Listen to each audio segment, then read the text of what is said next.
Welcome back. Welcome back. Welcome back. Welcome back to the Absolute. To the Absolute. To the Absolute Talk Show. Welcome back, everybody, to yet another episode of the Absolute Talk Show. It is Peej back with Ian. Hello, bitches. Hello, buddy. How are you? I'm all right. How are you? Not too bad.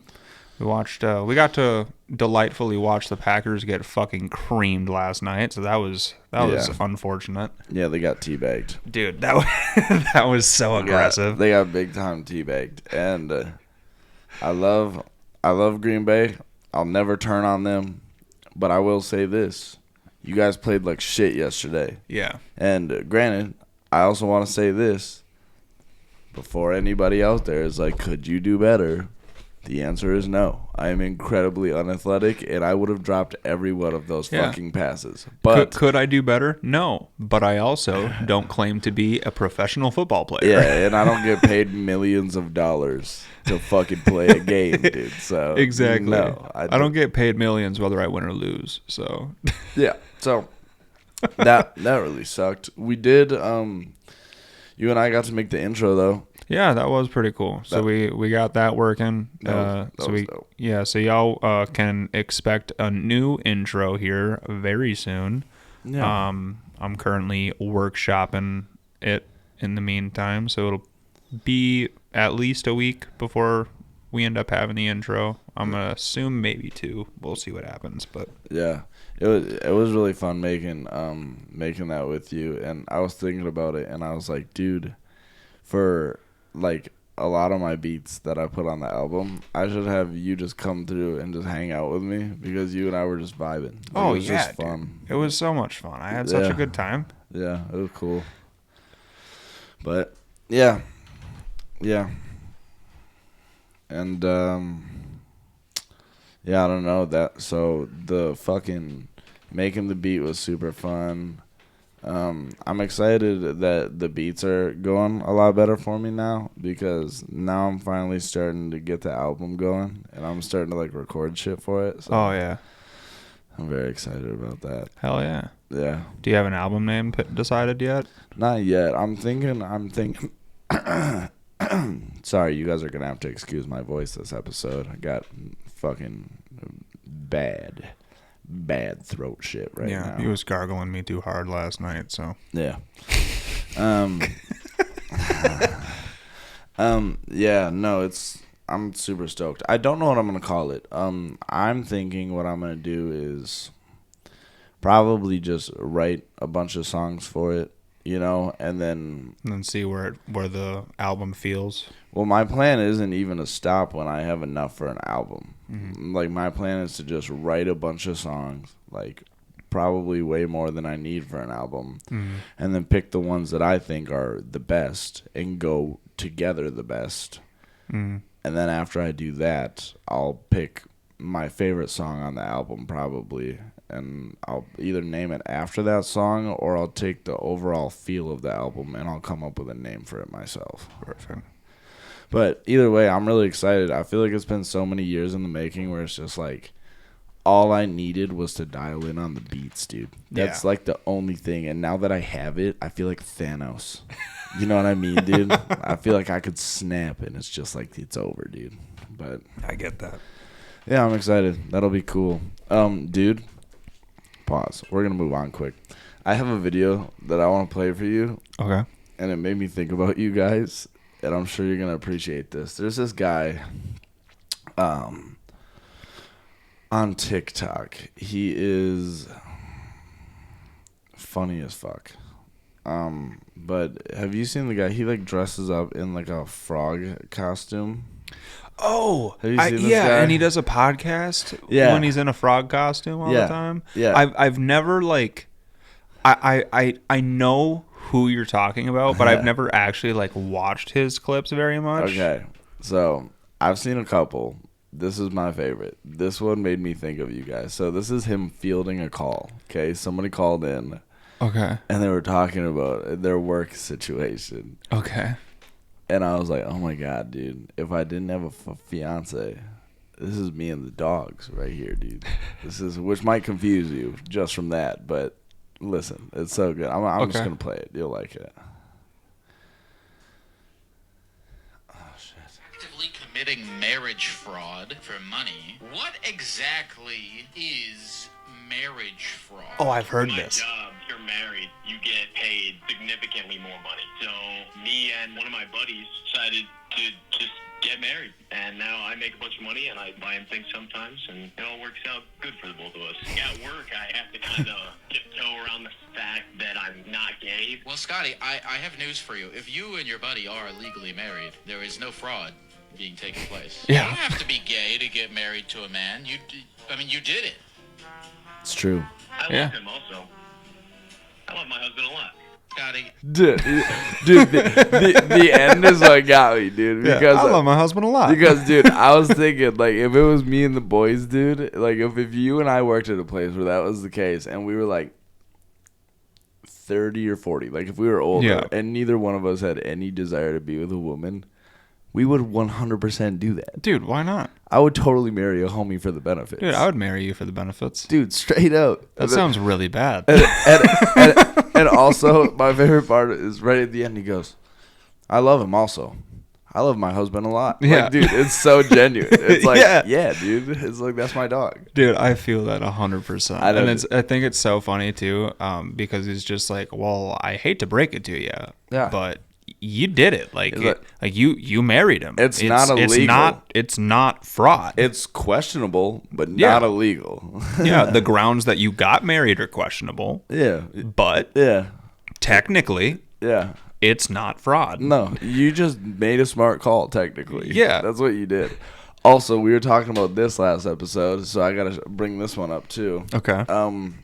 Maybe not last episode. I missed the last one, so this was 2 episodes ago. Right? I don't remember anymore. There's so many episodes, dude. Okay. Well, one of the last episodes, the last episode I was on, we were discussing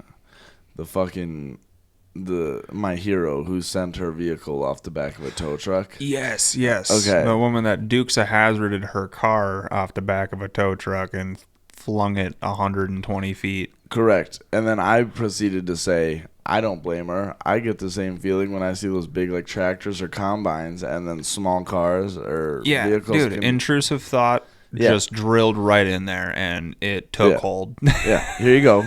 I found a video of a motorcycle driving right under one. Okay. And I was like, God, a motorcycle? Dude, Yeah. that's terrifying. I know, but I was also like, kind of cool. You know, stupid, but cool. Yeah. You know, it's dumb. I wouldn't do it. Well, yes, I would. But I wouldn't advise doing it, is what I'm saying. Here. Yeah. Right? Here's a video.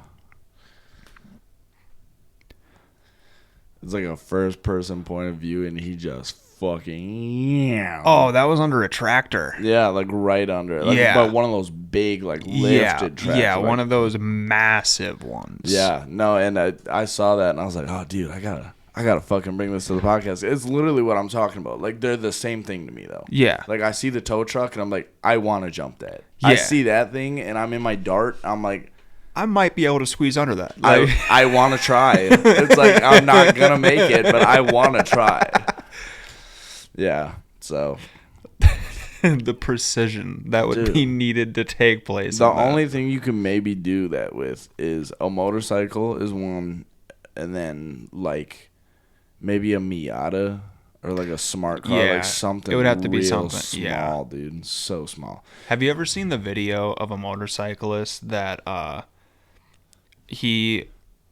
think if I remember right, the roads were wet when he was driving down the highway and he lost control of the bike and he went right underneath an 18-wheeler. Oh And my this god! and there is, I bet I can find this video, but literally this guy fully went all the way under it, and he's wearing a GoPro, so you literally see him go under it and then facing all of the back tires, and he goes right out the other side of it, dude. That's it's the most fucked terrifying thing. That is fucked up. Let's see if I can find this. Motorcyclist. Also, just while you're looking this up, I want to give a brief little note to everybody. It's voting time. I know you don't want to. I'm going to be honest with you. I don't want to. Yeah.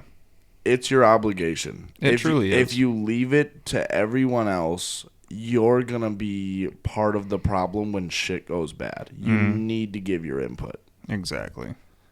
Vote. Yeah. And so the thing on this, like, I know too many people that aren't voting this year. Me too. And I'd be lying if I said that it doesn't make me a little bit angry that they're not voting. Yeah, and this is the first time that I've ever felt this way, because I did not vote the last 2 elections that I was capable of. Yeah, and no offense, but how did that work out for you? You know what I mean? And I'm not saying that you could have made all the difference in the world, because I've fucking skipped out too. But what I'm saying is, if we all try, we all at least give our input, then who do you blame at the end of the day? Yeah, and see, like, now that, you know, I've done more maturing and I've done my own research and things, the one thing that I hear a lot of people say, which I was guilty of saying back in the day too, why should I vote? Why would my vote matter? Right? It's just one vote.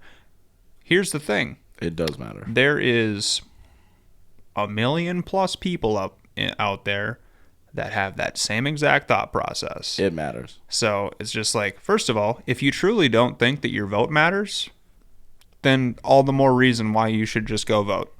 Yeah. If you don't think that it matters, then go vote. Yeah. It's like the same theory as, like, if you don't think that lawnmower is going to start, then put your hand in it. You know what I mean?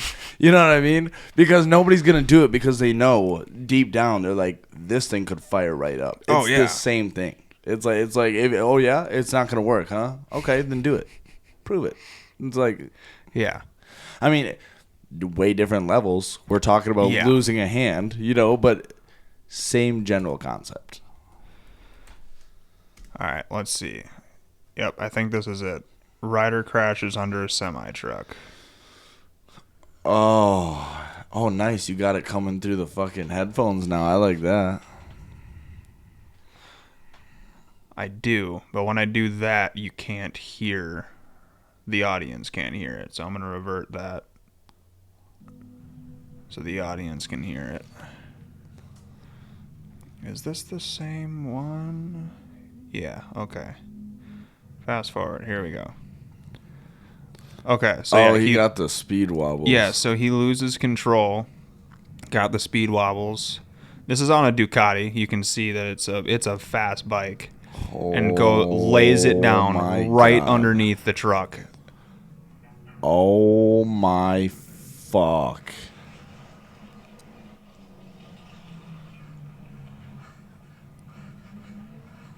That is...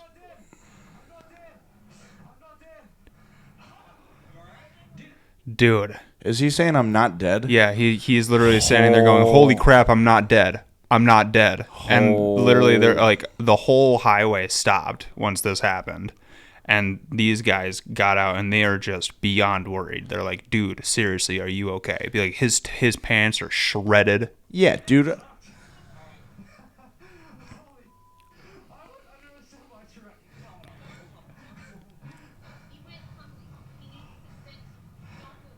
What the fuck? Dude, praise to that woman too, because she is all of these people. Praise to all of these people, truly, because just the idea that, first of all, this woman, like, this dude had adrenaline running, dude. You know it. Hence why he immediately was able to stand up. Obviously, he had to because he was on the middle of the highway. So he got up and got himself off to the side of the highway. The whole highway stopped and these people came over. But this woman was like, no, you need to sit down. You need to stay here. We need to have you checked out by an ambulance. Dude, that is so fucking crazy. Can you imagine just like one day you're riding and you go right under the biggest, scariest thing that you fucking could. You're like, dude, it's like Christmas Vacation. Well, you know what I'm talking about? When they're in the fucking, they're in the Griswold's car, and they're fucking right under a semi. They're like, Clark? Fucking, they're just staring at wheels, dude. They're like, fucking, dude. It's literally that, but without the walls. You know, it's just you. That is so fucking scary. Oh, and you're not rolling anymore. You're sliding. Yeah. So fucking here, let's scared. play this back one more time.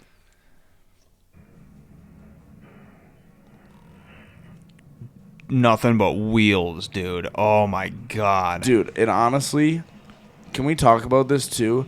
The trajectory you have to go straight through, right? Yeah. 80% of the people that hit a semi like that, they're getting caught by the back tires. Yeah. You're done, dude. Yeah, no shit, that sucks. You dumb motherfucker, dude. I'm sorry. I don't mean to call him stupid, but also there's like... Here's the problem. There's not enough context in the video for me to realize whether he was driving like an asshole or if it was just a casual, like, dude got caught with the wobbles. Yeah. And there's nothing you could do. So, I'm not going to call him an idiot. I don't know enough about it. Here's what I do know. On bikes especially, you don't fuck around. Dude. No, dude. You will get fucking killed so fast. And, Yeah. And if you talk to anybody who rides a bike too, like I don't ride bike. I have a lot of friends that do. I don't. Mm-hmm. I want to. I would but like to, but I'm too scared from not even from the idea of like I don't think that I could handle riding a bike. I think I totally could. I would be a little skeptical putting bikes on the highway though. Like Yeah. that makes me a little nervous. If I were to get one, I would usually only do it for, local city driving. Any biker I've ever talked to has told me the same thing, and it's not whether you put it down; it's when. When. Like, because you can be such a good rider, so safe, know what you're doing, everything. There's always gonna be something. Yeah. And it could even be a little one. Like, you could even just, like, 30 miles an hour just put it down. Like, something, Yeah. You're going to put it down, though. Yeah. If you ride a bike long enough, you will put a bike down. Yeah. And it's just like, and as long as you understand that going into it, then you're aware of the risk. Mm-hmm. Fair. Well, that shit, though, that makes me never want to touch one. That's like, fuck that, dude. So, on the idea of bikes, so I will say this. I'm curious if people have heard of these, and if not, gonna put y'all on something. So there is a type of motorcycle vest that you can get where it like the whole vest that you wear is built with airbags in it. Oh, I've seen this. So what it does is you put the vest on and then you clip it to like the keys, or you clip it to the bike essentially. So if you get ejected from the bike, immediately it will just and it will just blow up and you'll look like the Michelin Man flying through the fucking air, dude. Okay, which is really great in theory. Okay? In theory. But here's my question, and you might not know the answer to this. I'm just throwing this out there.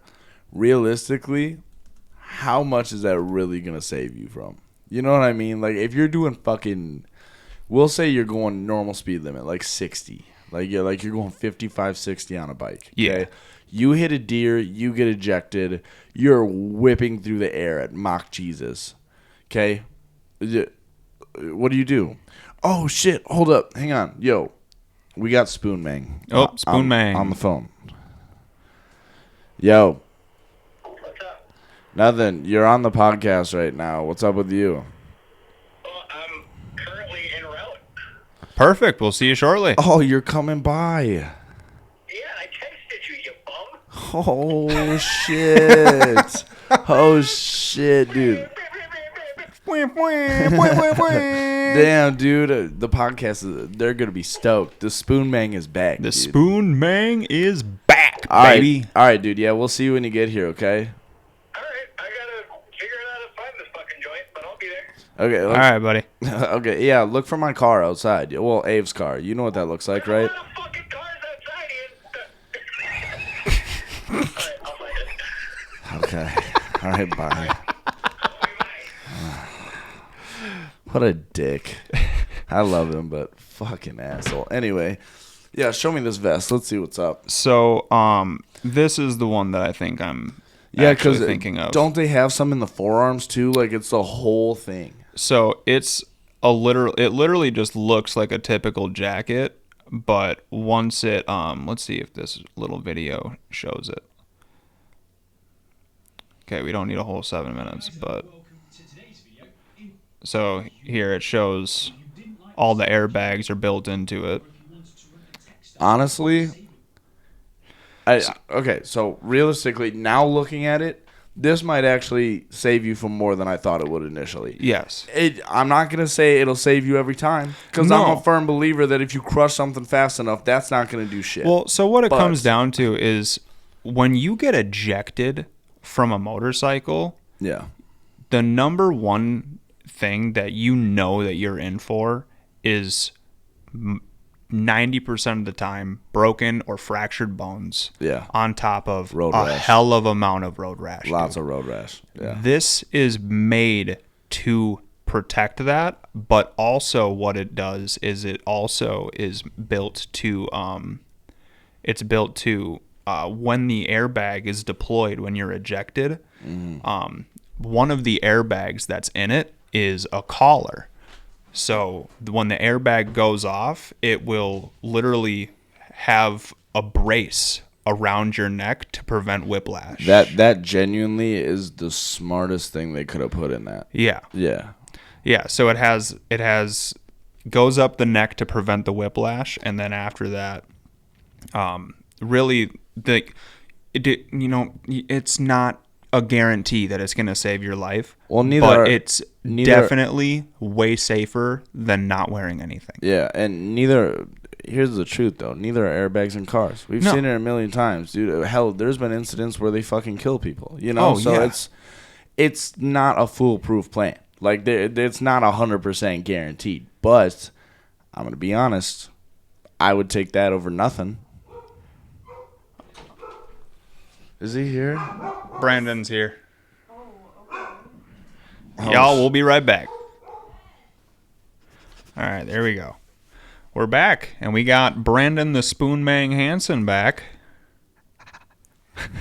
Spoon Mang. Buddy, how are you? It's been a while. I'm good, man. It's been a minute. Yeah. Yeah. I'm liking the stash. Thanks, dude. Yeah. Tell Natalie that. Dude, the other night She doesn't like the womb broom? She hates it. With a passion. so we went the other night. Brandon had his goodbye for the DOC, the Department of Corrections, and a bunch of his coworkers and everything came out. They were at Andy's in Red Wing, so I went over there to meet him, and they got rowdy, brother. First off, I want to note this. Yeah. One of his coworkers, was it Reese? Yeah. Reese calls him Sergeant Butthole, which is very funny. That's delightful. Okay, here's something funnier. Apparently, I'm private, and my dad is Major Butthole. That's even funnier. So wait, you're private butthole? I am Private Butthole. That's delightful. It's never been very private, but yeah. It's true. It's true. Also, here's another thing that I was gonna fucking bring up. I just lost it. What's going on with me? I lost it. Anyway. So we're going to revert to our conversation that we were having. So we were talking about some crazy motorcycle incidents. Yeah. Oh. Yeah, we just watched a guy slide under an 18-wheeler, and it was fucking terrifying. That's like 80% of my Instagram reels. I'm Yeah. telling you now. It's just horrible motor accidents and dudes So on here, bikes. I'm actually... check this out. All right. Oh. Speed wobbles, lays it down Oh. right under the 18-wheeler my out the other God. side, dude. Holy fuck, dude. Wait.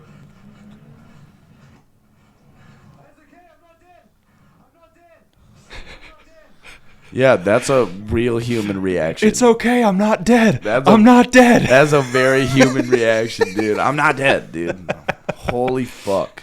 So after we shown this, we were talking. I was talking to Ian about how I don't know if you're aware, but there are motorcycle jackets now with fully With built-in the airbags in them?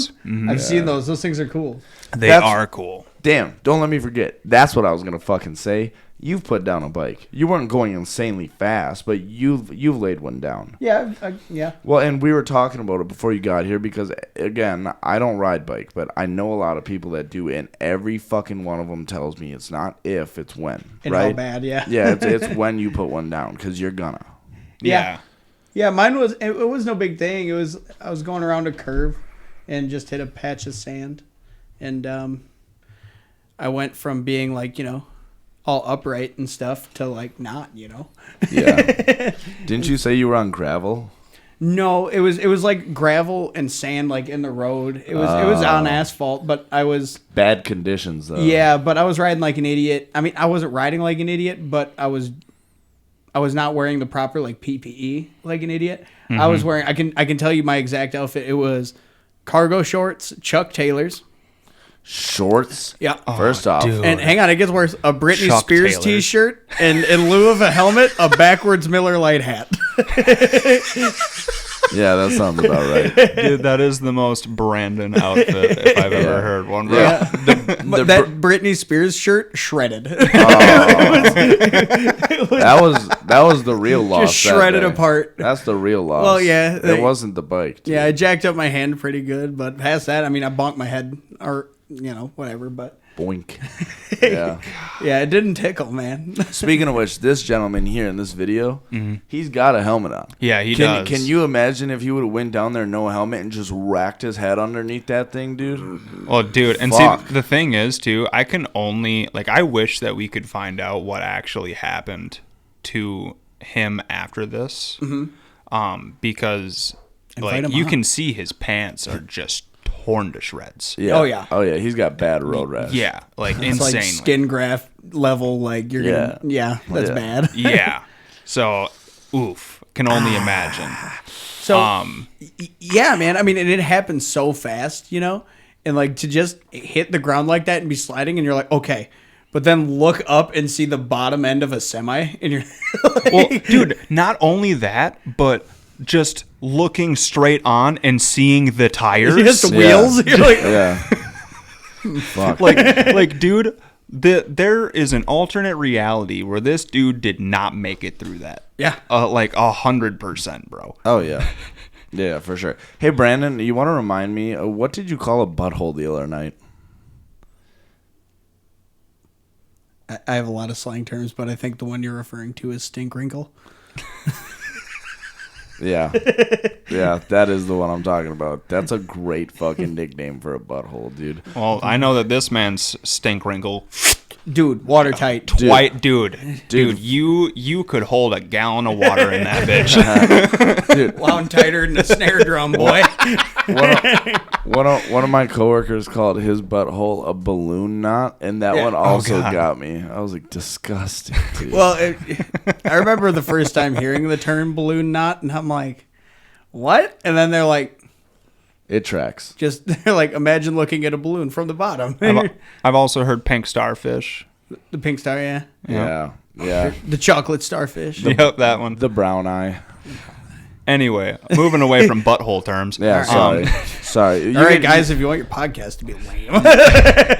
You can literally always leave it to me to bring up buttholes. I will do it. So, I'm happy that we have a third party here to talk about this. So we went to 3rd Street the other day, and Yeah, we went dude. for an amazing trick or treating with Ian and Avery and Cass and So Jamie, the- the whole squad. The teaspoon. Yep, We went with teaspoon. yep, that's Okay. right. So Cass was Sonic, as I'm sure you know. Adorable. Yep, absolutely adorable. Dude, honestly, that's my favorite Halloween outfit he's ever been. I saw him in it. I was like, I bet you're so fucking fast, dude. Like, I was talking to myself. I was like, dude, that's good. Dude, there was one part when we were walking down the road and Cass went up to get candy, and right in front of Cass, another kid was dressed as Sonic. And right when I saw the two of them, like, right behind each other, I just immediately yelled out to him. I was just like, how fast is he going? There was another kid that was dressed up in a football uniform, and I walked back and I go, that's the ugliest fucking costume I've ever seen. And Ted's like, what was it? I'm like, he's wearing a fucking Vikings outfit. Well, there was this one place that was giving out. There was a couple places that were giving out booze for the adults. Nice. And so there's this one line where they had like this little, there's 3 ladies running this little rig, spin the wheel, and you get whatever it lands on, right? It was called the Wheel of Misfortune. Yep, so that was nothing what it was. on it was good. Yeah, nothing on it was good. So she goes, yep. So if you're here looking for something good to drink, you're at the wrong house. And I was like, okay, sounds right. So I went over and, I was about to spin the wheel. And right when I found out, that was when I found out where like a couple of houses down is where they're giving out Busch Lights. And they give me, they're like, oh, look at this. Here's what you got. And I go over and I talk to Ian and talk to your dad. And I look at them and I'm just like, hey, apparently they're giving out Busch Lights at the Harry Potter house down the street. And Ian just looks at me and he goes, oh, yeah?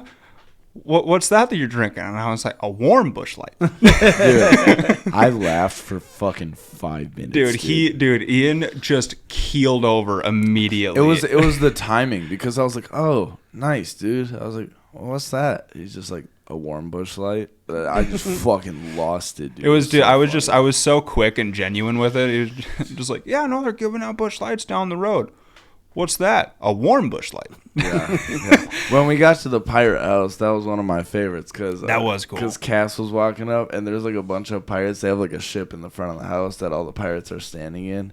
And Cass was walking up, and they fully committed, which makes it all the better. But they were like, "Arg, Sonic!" And Cass started laughing, dude, and I was like, "That's pretty sweet." Yeah. Yeah, no, it was a really awesome Halloween time, though. Dude, I told you, man, 3rd Street is sick. I know. They go like all out. Yeah, it's only gotten bigger over the years. Yeah. That just sounds bananas. I've never heard of like a Halloween. It's literally a block party Halloween. Yeah, but and That's rad. they literally, it's gotten so big now that they've blocked it off. Like they literally block it off. It's just people walking, and they have cops driving through to make sure nobody's fucking around. It's awesome. Yeah, and they literally have cops at every intersection, like stopping traffic and everything, so making sure everybody's safe. It's honestly really cool. Also, the other house that I really loved, and I bet you would have loved it too. It was a Batman house. I was just about to say that. They had the old school Batmobile in the front yard, and they had Batman on their roof. Like the old 50s. Like, like the old Batmobile with the phone in the back. It was sick, dude. It was super cool. It was, and cool. I got to bring Cass up to get trick or treat at that house too. Mm-hmm. And so I looked down and I was like, "Come on, Cass, let's go." And he's like, "Okay." And literally the whole time walking up there, Cass is just going, Batman, Batman, Batman, Batman, Batman, Batman. And I'm just sitting there laughing, and we get up to the front, and he gets his candy and everything, and I realized that the dude that was giving out the candy was dressed as the Penguin. The bastard. I was like, dude, that's freaking cool. Yeah. Like, should have just started yelling, "You don't live here!" Well, and what was really, really cool is like not only was Batman on the house, but they had a big spotlight like right on him, so it was just like they had a full blown mannequin, like the silhouette of just him standing up there. I was like, yeah. And they even had like dope. bats like decked out like throughout this side of the house, so it looked like they were like swarming around them. It was super cool. Yeah, it was super cool. But yeah, no, Halloween was a hell of a lot of fun. Did you do anything for Halloween, buddy? Probably worked. No, I was at Drill over that like Halloween weekend where everybody was going out and partying and stuff. So I was up in Superior. I did go out and grab a beer with a buddy of mine over that weekend, and having completely forgotten that was, the last weekend. Yeah. So I go out and I get to the bar and there's like people dressed weird everywhere. Like, everybody's in either really revealing outfits or very scary outfits. Literally, not a whole lot of scary. I'm gonna keep it real with you, Chief. It's mostly just tits and ass hanging out. Dude, everywhere. Yeah. Welcome to 2024's Halloween. That's what it is now. And I was there for like, I don't know, like an hour or so, just talking with some buddies, and they were all there, and we got this one buddy. His name's Schmitty, and he's a really high speed dude. Got like, he's like tabbed up and everything, like a bad dude. And he's a single man now. and there was this girl there dressed as like in a really revealing like military like soldier outfit. And I was like, oh my God, that's your wife. Like, total, like, hyping him up. I'm like, go thank her for her service, man. That's pretty funny, dude. That is funny. It was funny. And, like, all the emblems on the uniform didn't make any sense. Like, it's just like, I think that's a general. You better call her ma'am. Like, just. So, Ian, I wrote this down the other day because I was remembered by it when we were talking. I was re-listening to a couple of our old episodes, trying to get some ideas for our new intro. Okay. And it reminded me about your grandpa, the homicide detective. Hell yeah. And Brandon totally need to try to get your grandpa on here. So here's the thing. Okay, one, not great with traveling. So if he agrees to it, we would have to go to him, which is in Eau Claire, and I don't mind doing that. Yeah. But the first thing I want to check is that he's okay with it, because For sure. especially with dudes that have lived lives like that and seen real intense shit, and it's not just a movie for them.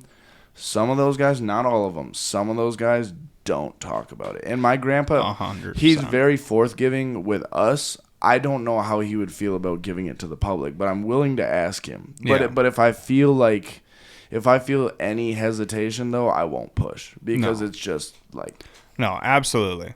But definitely throw it out there. For sure, because I'll tell you this, the guy has amazing stories. Like, Brandon, I'll tell you, like, we both, like, grew up hearing some of the stories that guy has. They're insane. Like, when he talks about them, you're like, that's a fucking movie. It wasn't, though. Like, he just lived it, and it's insane. Yeah. All of them.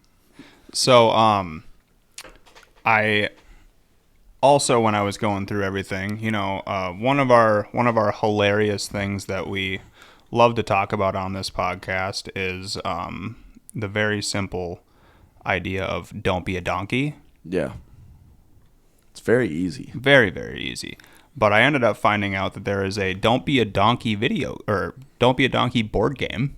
What? That is a thing, apparently. Stream? Board game stream? Board game stream, Board bro. game stream. And also, don't worry, I got us a donkey noise now, so we can definitely rock with it.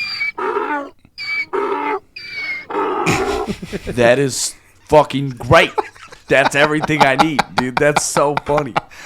Nice. So we definitely got that going. Hopefully, we'll have easier ways of throwing it in the pod here soon. But that needs to be reserved for like.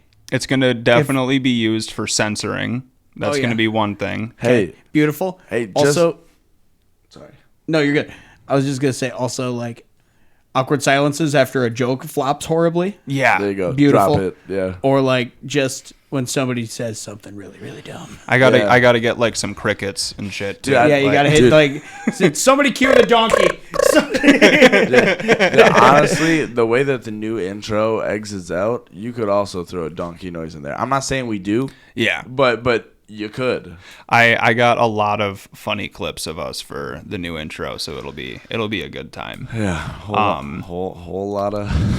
Here, let me see. Righteous. I think there's like 3 different versions of the Don't Be a Donkey game. You have so many tabs open. And the vest. 80% of them are porn, dude. Peej is just watching porn all the time.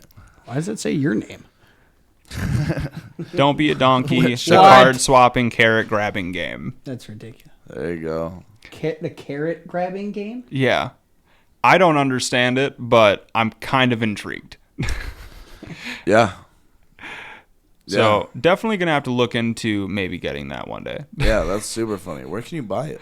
You can get it on Amazon. Hell yeah. Did you look for it on Amazon? Yeah, it's right here. That's fucking sweet. $8. Hell yeah. Oh my God. It's such an ugly thing to have to wear, dude. But Dude, when and if we play this game on the pod, we're definitely going to have to, first of all, it's going to have to be something that we do when we have video again. yeah. But we're definitely going to have to take bets on who's going to become the donkey first. Yeah. Is that the goal, to be the donkey? Or No, don't the be goal the is donkey? to not be the donkey, I do believe. It's called Don't. Brandon, don't. All right, dog. Okay, all right. Shit. My bad. Okay, all right. You know, contextually, that's the word. It would make a lot more sense if you don't want to be the donkey, with that being the name of the board game. Too bad. I'm just dumb. No, but I get your point though. It could go either way. I'm literally looking at a sentence that says, "Don't be a donkey." So, another thing, speaking of games, so this is a childhood game that I'm sure you guys played when you were young, probably elementary Tummy sticks school. all the time. No. Okay. So remember when you were in gym class or phy ed or whatever they called it when you were in elementary school, and there was always like a kickball time, right? Like you played kickball, and you split up into teams. But now tell me if I'm wrong. At least the way it was for me, I remember very avidly every year it would be like, it would either be like this crappy 50-50 split of the good and the bad people that like actually cared to try, split amongst the teams, or all the good guys were on one team and all the people that didn't give a shit were on the other team. So in my experience over like gym class as a whole was much more the latter. It was always like a bunch of dudes that were like in it to win it. Yeah. And then just like people that were like, how do you play? Yeah. Like, the one thing for that I everything. specifically remember though is that for some reason whenever you played kickball, they would always have like the one girl that doesn't give a shit pitching to everybody. Right? And they would she would never just actually like pitch the ball, right? She would always like slowly granny roll it. okay, we never had that. We had, Either that or big bounces. You ever get the big bouncers? I love the big bouncers. Dude, fuck the big bouncers. No, I need those. No, dude. Gives you extra lift. No. You time it right, that fucker's gone. Fuck you. Hepatitis, see you later. It's No. gone. No, fuck you and your curveballs. I'm not taking no skips, no hops, nothing. I want a line drive right down the plate so I can send it into the fucking stratosphere, dude. If it's over the plate, it's got no chance. I'm telling you, dude, there's something about the bounces that always fucked me up. Because then I'm sitting there like, is this timing off? Is this timing off? And by the time it gets to me, I'm kicking with my fucking knee because it bounces too high. And I'm like, this is fucking stupid. So, excuse me. Do you remember when you were young, you also had to learn like the Northeast, Southwest? What was the variation of like never eat soggy waffles that they would do? I always heard never eat shredded wheat. Never eat shredded wheat? That's- That was the one you had? That's the one that both of us had, me and Brandon. But I remember there was one girl that came to, wow, core memory unlocked. There was one girl that came to school and like, because we were learning our north, south, east, west, and she was like, my parents taught me never eat shredded wheat, and everybody was like, wow, that's really good. And then like a bunch of, like, this is like first grade, and then there's like a bunch of other kids in the class like, more like, never eat slimy worms, and she cried. She got so sad. Back when kids were offended by everything. Oh my I mean, God. they still are as adults, but like, no, True. we're like never eat slimy worms. I mean, we're in first grader, and she thought she like cracked the code, had this bright new thing to show her entire class, show how smart she was, and we're like, it's slimy worms. And Dude, that is so funny. Just the most innocent thing being so fucking devastating yeah, no, she to was. somebody. I remember her being so mad. That is hilarious. Mm-hmm. Never eat slimy worms. Yeah, got him. No, dude. And she was like yelling at us. She's like, "Hey, stop! It's shredded wheat." We're like, "Slimy words, slimy words." Just a bunch of idiot first grade boys.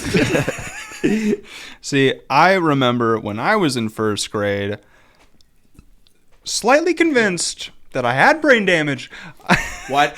When I was in first grade was when I got 6 stitches in my forehead. So I have this scar right here on my forehead, and again, that was when I was in first grade, and it was dead middle of winter. Bad kickball pitcher. Nope, wasn't kickball. So wintertime, recess, right? Everybody go out to the playground. Oh, the Do your wintertime. thing.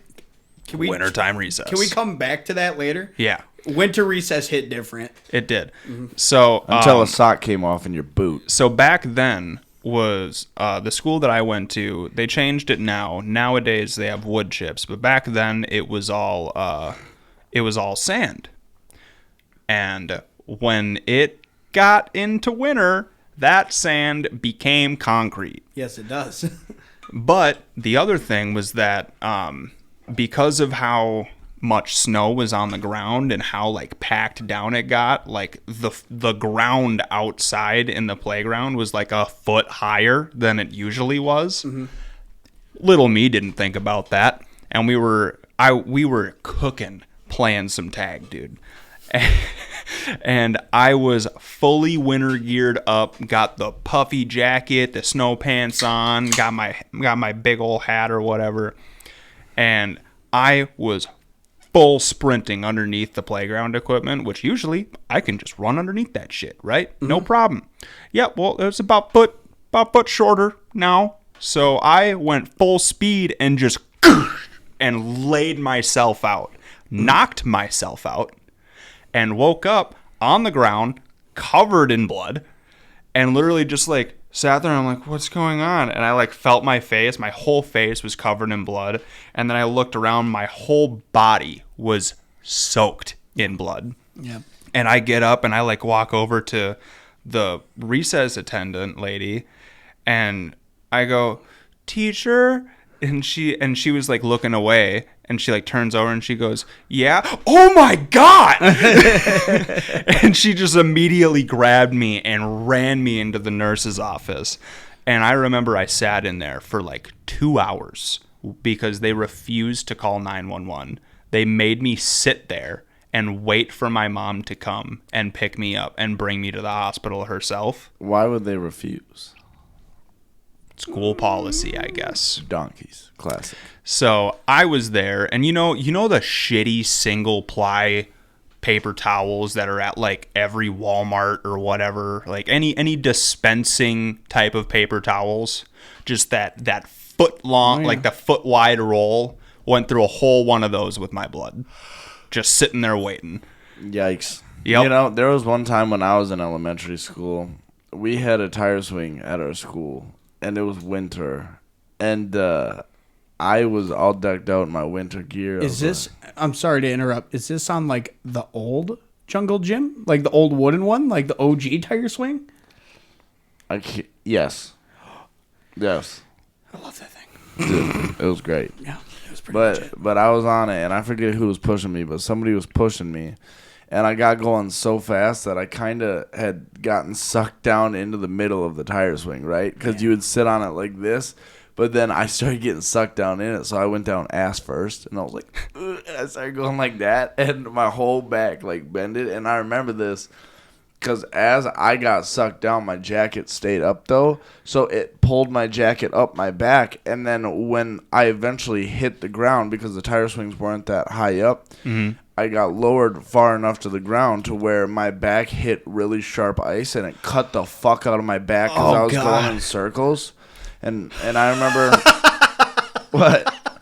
Like now you're talking about it, I'm like, I think I vaguely remember that. Yeah, and I think I went inside and I was like, I cut my back, and they're like, can I see? And they like lifted it up, and my whole back was fucking shredded, dude. like I got into a fight with a knife and fucking lost, dude. And it just fucking yeah. And I remember that very vividly. So I remember watching a kid like break his femur, and then like, but not knowing at the time that he actually like jacked himself up real good. Was this MF? Huh? Were his initials MF? No, this is like, I mean, I'm like in, if not kindergarten, first grade. Oh, okay. Like this kid's name, his name was Josh. No idea the last name. He was my friend for like the 1 year that he went to school there. Anyway, I remember we were like playing cops, robbers, whatever we were playing. We're like chasing each other around on the jungle gym. And I remember like he and I were like on some team or whatever. And I remember I was running up.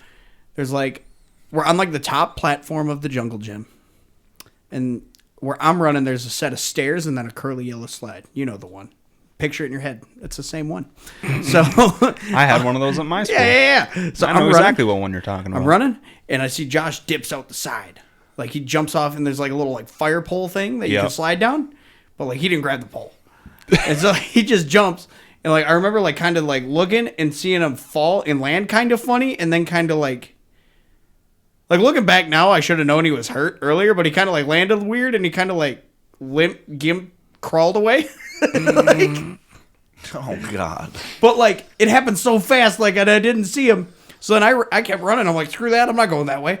And so I get down the slide and then I'm like, where's Josh? Like, could not find Josh. Spent the rest of recess looking for Josh. The next day, I go into class. First thing in the morning, there's like a big crowd of kids in the classroom around the big table we had. And I'm like, what are they all looking at? And I go to the end, and Josh is at the end of the table in a wheelchair, and kids are signing his cast.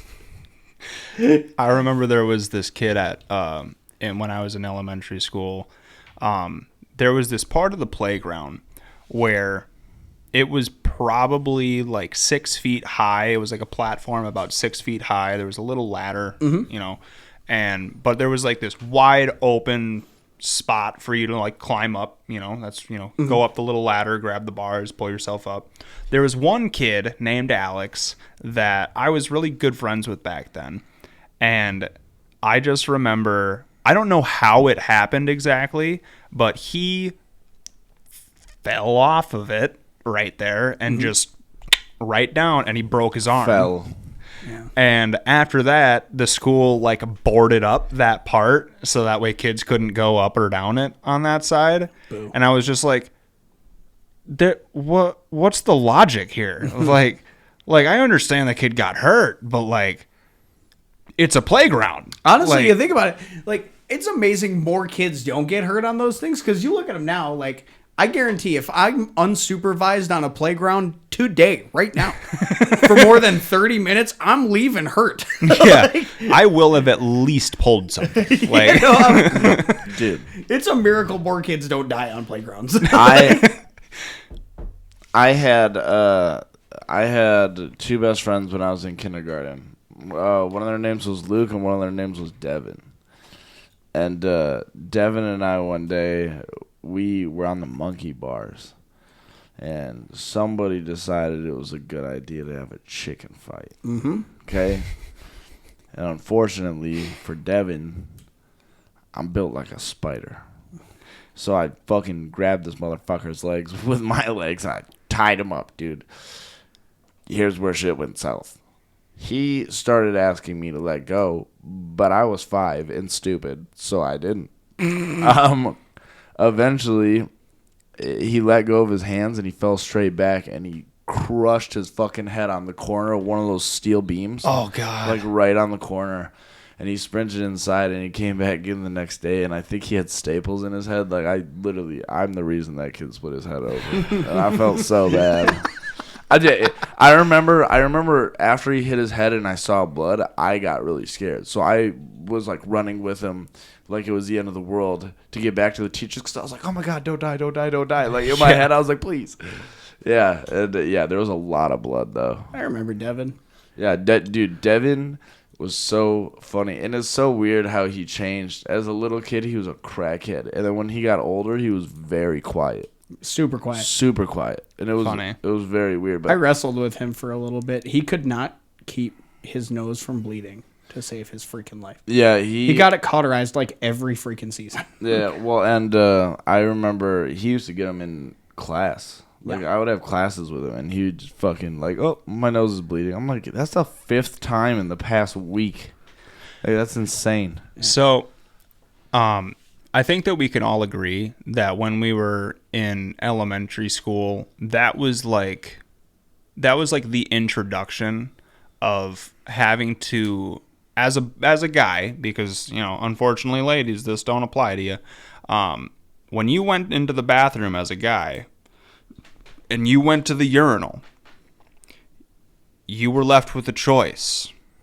Because for some reason, there was always that one kid. There was like 3 urinals in a row, and there was that one kid that would always go to the middle one like he was trying to greet company in there. This is where bro code is learned. Exactly. Yeah. That is where you learn how to be selective with the urinal. Because if you showed a picture of a row of urinals to any woman, and they were like, there is a guy at this urinal, and there's 4 urinals to his right, where are you going to the urinal? It's always the furthest one. Yeah. It's always the furthest one. And if you got one on the far left, far right, You pick the one right in the middle if that's an option. and if it's not an option, you pick one right next to a bro and you suffer. Yep. And you suffer and you pick a crack on that wall and you don't look away. Yeah. Well, and here's the thing too. You look for, if you know which person's been in there longer, you go to the one that's been there longer because that's because you know then you're gonna have a little freedom for a moment. That's less time. He's wrapping it up. They're about done. He's dipping. Yeah. Yep. Yeah. Dude, that was literally like where Jake's fear of going to the bathroom in public started, was when we were in elementary school. Dude, I don't blame him at all. I still, to this day, I'm not kidding. I went to go see Extreme and in Living Color with my dad recently. We went to go see them. I go into the bathroom. I'm 26 people, okay? We go into the bathroom. It's packed. I go up to the urinal. I'm not kidding. I stood there for a full 3 rounds of circulation of people. I'm sure there were people behind me like, hurry the fuck up, right? Like I just stayed there forever because I couldn't pee. I still get stage fright. I remember that was an ordeal when we went to go see Greta Van Fleet. And like the funny thing about that is like all you got to do is call attention to it, like because every guy knows the bro code when it comes to the urinals. Yeah. It's like it's in our DNA. We know how this works. So And so when we were in there, like I remember the first time, there's still tons of people waiting, but they stuck to the code. It's every other urinal. Not one instance was there people doubled up. And so I remember we got in there, and me and Ian are looking around, and we're just waiting for our turn at the pisser. And I was just like, out loud to everybody, I'm like, it's good to know we're all sticking to the code here, boys. And most people reacted like that, but I didn't need to go into any more context. They knew immediately what I was talking about. Yeah. It's a universal rule for the bros. Because and ladies that you don't know about it because you have been gifted walls. yeah. Unfortunately, me and Brandon and Trent could go find a place to piss right now, and I could look to my left and right and have 2 different conversations while I'm peeing. Yep. And so have you insane. boys ever been to like a baseball game, for example? And the trough dude. urinal, bro. Brandon has a very classic trough story. Actually, it's not him, it's my dad's story. So I remember I went to a Twins game when I was young. And I was like, hey, I'm going to go to the bathroom. And The Metrodome trough, baby. yep. And I went in there and I went to the bathroom. I walked in there and it's packed, dude. And I'm looking around and I'm like, I was so young. I was like, where do I go? And That's a weird sync. and everybody's literally, there is just a wall of dudes, like shoulder to shoulder, the whole length of this trough. Yeah. And I remember as a kid, I walked in there, and first of all, there was a child that was in there that was probably my age, maybe a little younger, that was at the trough, pants to the ankles, dude. Hell yeah. To the ankles. Power play. Dude. That's still my son today. Like I'm trying to work with him on it. I'm like, dude, like you don't even have to drop him all the way. You know that? Like all you got, just and he just every time it's like whoop straight down. And I'm like, all right, dude. And I'm like, fuck it. What a power move. Dude, he literally did it. He literally did it in like a fucking Target like 2 weeks ago, and some guy comes in.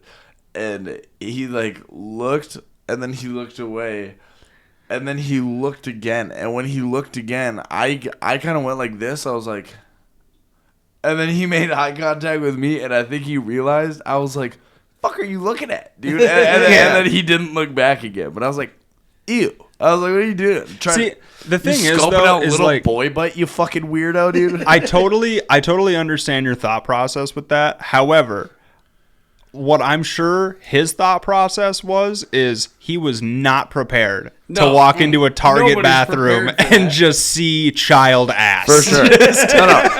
No, for sure. And I can give him that. Like, I thought about it after, but in the moment, you watch somebody double take your pantsless child. You're like, all right, dude, what's going on here? Man? Yeah. Are we going to fucking fight? Yeah, immediately every bad thought runs through your head. Yeah, I'm like, what are you looking at, dude?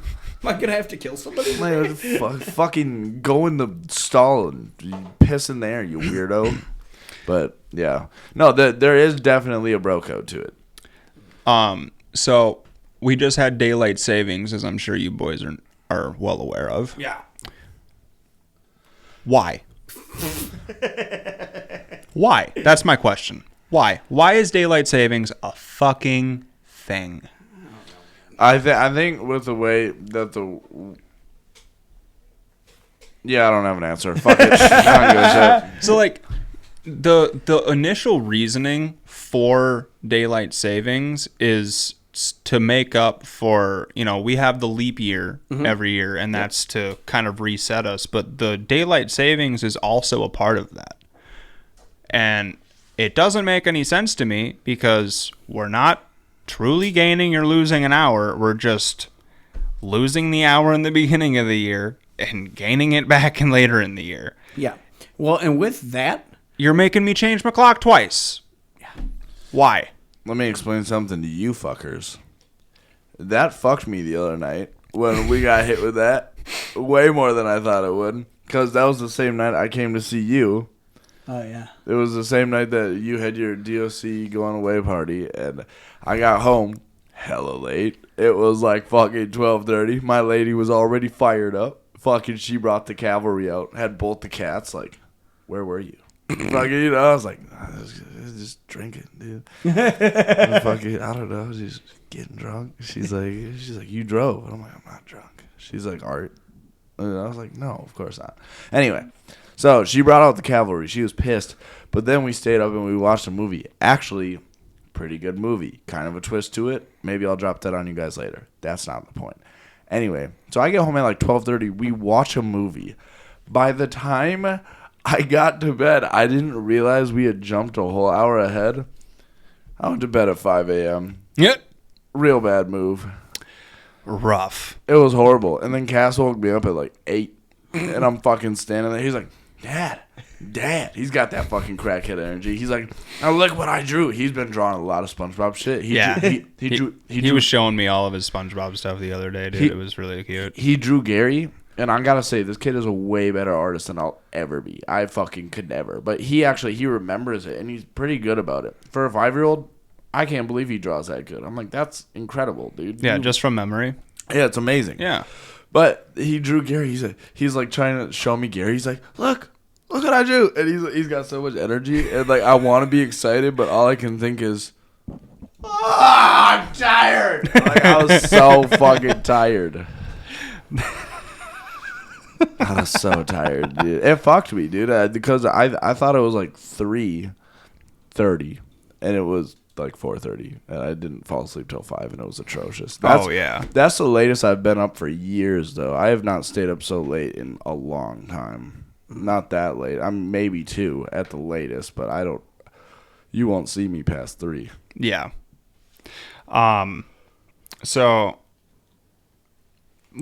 something that I know I brought this up to you, Ian, the other day, and I'm super excited for it because I'm counting the days down. This weekend, Twin Cities is having a Comic-Con. Yes, dude. Dude, honestly, I'm excited for you because I know how much it means to you, and I'm like, dude, this is fucking tight, dude. I am so excited, dude. He's hard right now. Dude, literally, ask Jamie. So it was like last Thursday. I woke up in the morning and, funny enough, was about to start that day on a really bad note because I had a really bad dream, and my bad dreams are always the same variation of dreams. my bad dreams are always like, what if she cheated on me type dreams. Oh, those are the worst. Yeah.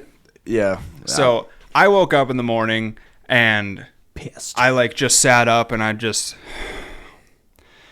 like processing and I'm like, it wasn't real, but I'm irritated. It doesn't. You know what's fucked up about those dreams? I'll let you continue, but those dreams suck because even if it didn't happen, you watched it so you feel like it did. Yeah. And it hurts real bad. Yeah. Yeah. So I woke up and Jamie turns over and she looks at me and she's like, good morning, hon. And I looked at her and I was like, good morning. And she looks at me and she's just like, what's wrong? And I told her and she's like, no. And so literally that happened. And then I was like, all right, well, I guess I'm going to go fucking get ready for work now. Like, so then I get up and I go to the bathroom and I'm sitting in the bathroom and I'm on my phone. And while I'm on my phone, the first thing that I swiped to was Twin Cities Comic-Con this coming weekend. And I was like, your way. I was like, wait, what? And then it goes, with guests, Grant Gustin, The Flash. And I creamed right there. And I soiled my pants. Literally right there. I yelped in the bathroom. I literally, like I literally yelped in the bathroom and I ran out and I run into the bedroom and I just go into the bedroom and I look at Jamie. She's still laying in bed, barely even awake. And I go, Jamie, babe. And she's just sitting there like waiting for the rest of the words. And I just go, Comic-Con is coming to Twin Cities this coming weekend. And she's like, oh. And I was like, and Grant Gustin, the Flash, is going to be there. The good Flash, not the shit-ass Flash from the movie. Not Ezra Miller. Yeah. Yeah. Fucking hate that guy. So honestly, DC hates that guy too because he fucked up a lot of their plans. Yeah. He fucked it up. So he's coming to Twin Cities Comic-Con for a Flash convention. Like he's having his own little, well, not like Flash convention, but you know, he's having his own meet and greets and yeah. Nice. So I got tickets for Jamie and I to go on Sunday, and I paid for a photo op with him. So I get to meet the man, and I'm super freaking stoked. That's awesome. I'm super freaking stoked. Dude, yeah. And also, Saturday, Tom Kenny, the writer and voice of SpongeBob, is going to be there. See, okay. And Saturday, the actor that plays young Anakin from Star Wars is going to be there. That's epic. And the whole weekend, the guy that plays, Emperor Palpatine is going to be there. Whoa, that's the biggest one. Yeah, he's going to be there the whole weekend. No, pause. That's not the biggest one. Tom Kenny is bigger than that. But they're that's a tie. I can't choose. They're both awesome. Yeah. So that's gonna be epic. There's gonna be a bunch of different animes that are gonna be there. After you fucking execute Grant Gustin, right? That's number one. I get it. After that, you gotta try to find Palpatine. Dude, just to meet him. Like, don't get a photo or whatever. No. Like, I know you gotta pay extra for that shit. Just meet him, dude. I just wanna lay eyes on him. That's it. Dude, it would be so fucking sick. Also, let me say this. I'm going to say this right now because it's not going to spoil anything. This episode won't be out for a little while. Not before the party, but I literally would go. I would be going to Comic-Con to meet Tom Kenny because SpongeBob is my life. Literally. I can't express that anymore. I watched it my whole childhood. Brandon watched it. Our dad watched it. We fucking love it. My son is obsessed with fucking, like, it's a family unit. So just so you know, this episode will probably come out Thursday, so it will come out before this weekend. Nah, she doesn't listen. Okay. Just so you know, forewarning. That's all. Let me rephrase. She does listen sometimes. I highly doubt she's just gonna be like, I'll listen now. You know, like it just comes and goes. Anyway, but fucking Tom Kenny, dude, Brandon. Tom Kenny would be incredible to meet, right? That'd be awesome. Dude, the dope. And everything I've ever seen on the guy, did you ever see, there's a video of a guy who handmade like a puzzle painting type Oh, deal. yeah. And he brought it to him. Yeah, and he was like, "You can have it. Like Yeah. this is for you." And Yeah. he was like, "No, I'll buy it." Yeah, which is awesome. Like, the guy seems so cool, and he seems so grateful that people love the show so much. Like, I want to meet that guy so bad, dude. So bad. He literally... And also, SpongeBob doesn't get enough credit for our generation's sense of humor. Our whole yeah. generation, we grew up on that shit. It's literally, like, our sense of humor in the show. That's why we all fucking laugh so hard. Hey, Patrick, Yeah. I thought of something funnier than 24. Speaking of which... 25. Speaking of which, here's the other thing, though. Ave's surprise party, she's turning 25. Yep. So her cake is the SpongeBob cake I of Patrick and saw SpongeBob. that. I saw that was like the theme when you sent the invite out. It's the SpongeBob and Patrick sitting in the chairs in Mrs. Puff's school. Yeah, It's just like, geeking 24 to 25. dude, it's going to be so good. It's Hell so yeah. funny. Yeah. But no, so I am super stoked. I would have paid for an autograph from him, but I already have one. Yeah. Well, So- honestly, And that one is also like gold plaqued from like certificate of authenticity. yeah. And also Melissa Elwood, the actress that plays Honestly- Superwoman, is also signed it. So You know who I want to meet when Comic-Con rolls back around eventually is I'm hoping next time Comic-Con comes around, they'll have some horror characters because they do that from time to time. well, Dude, if I could meet a fucking... I do believe that that's a whole different convention. I think it's called HorrorCon. It might be. And if that's the case, I'm going to go one of these times because I already have a couple things in my house. I have Ari Lehman, who is the original Jason Voorhees. Yep. I know Kane Hodder was the popularized one, but Ari Lehman was the first one. And Ari Lehman, I have a signed photo by him and a signed Jason mask by him. Yep. And then I have Robert Ehrman, whatever the fuck his last name is, Robert E. He's the original Freddy, or the only Freddy, I think, really. He's the only one. Yeah, and so I have a picture signed by him too, but I would fucking kill to just meet somebody from that genre because it's like, I mean, you guys know this about me, both of you do. I'm obsessed with horror genre. Like, I don't know why. Maybe I'm sick. I don't care. I love it though. Hell yeah. Gotta meet one of them, dude. Yeah. Gotta. Well, dude, no, I'm super excited.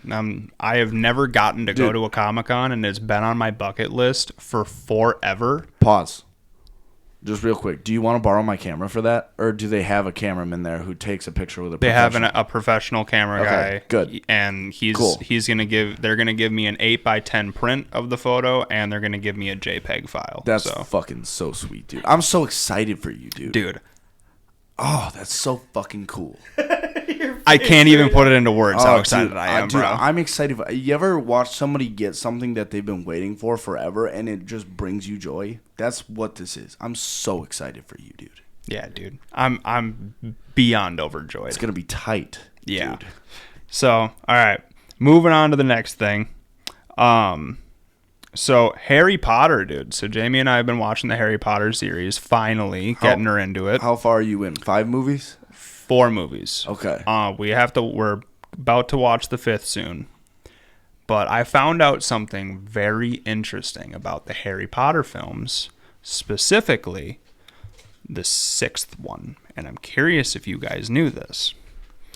I do believe that's the Half-Blood Prince. That is, yes. Did you guys know that for most of the Half-Blood Prince, Daniel Radcliffe was drunk? I didn't know that, but also... I'm not shocked either. I feel like he was right at the prime age where you'd want to be fucked up. That was the only. Luckily, he was able to get his shit figured out after that movie. So Yeah. the following movies, he was not. Yeah. But for basically the entire 6th movie, he was drunk on set.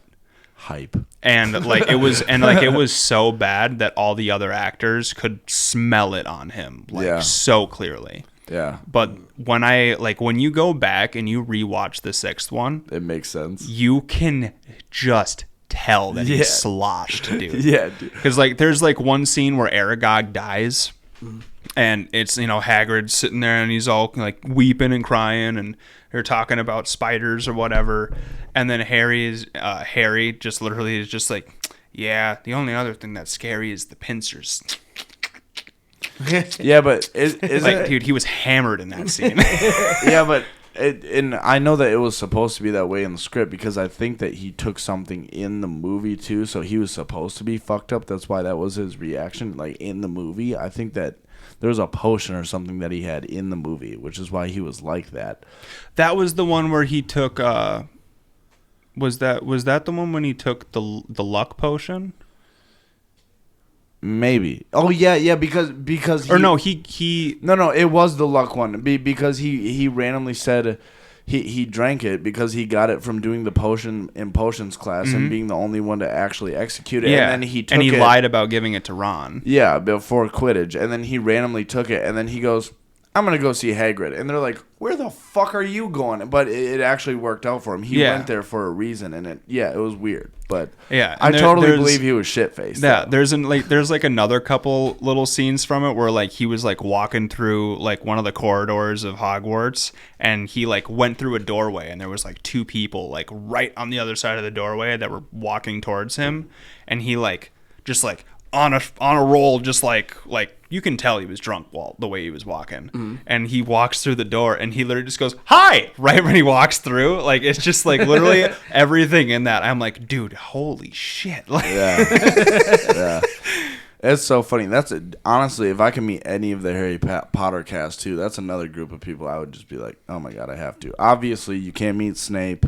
You can't meet like over half of the cast now. Huh? Alan Rickman? Yeah. What a loss, dude. And honestly, dude, Snape's character, we talked about this on a previous episode.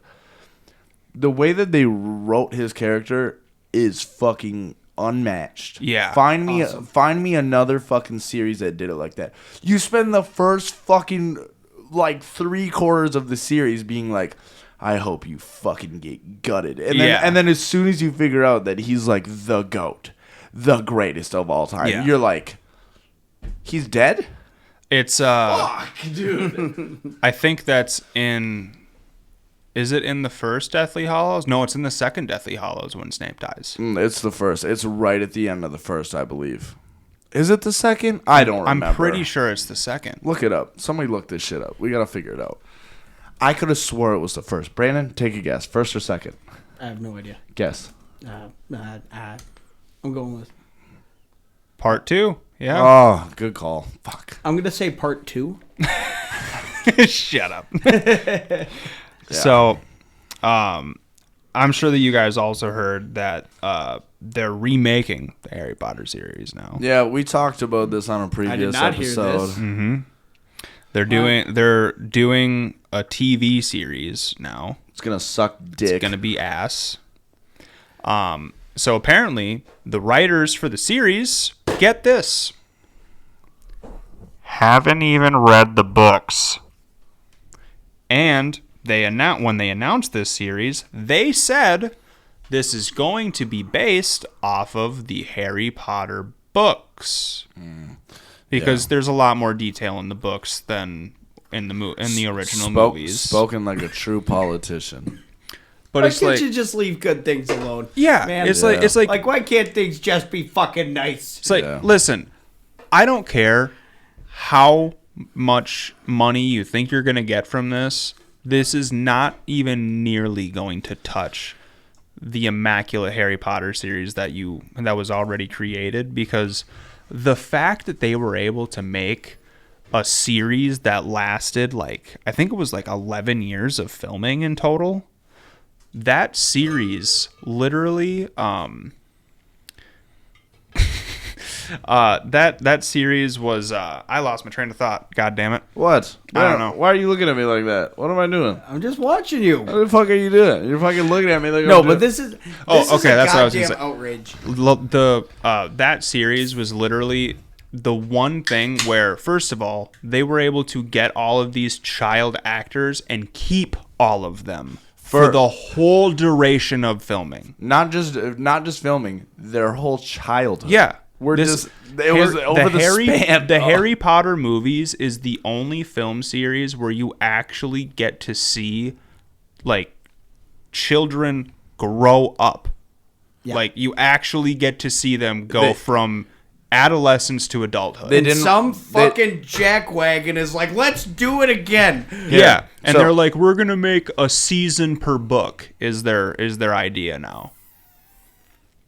So here's the thing. And I hate that idea.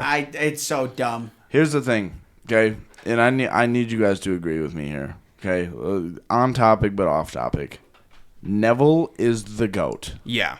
Okay? Because early in the series, bro is a bitch. Okay? They fucking punk him so much. Yeah. And by the end, dude, in Deathly Hallows Part 2, when all the Death Eaters are storming Hogwarts and they have the bridge, you know what I'm talking about?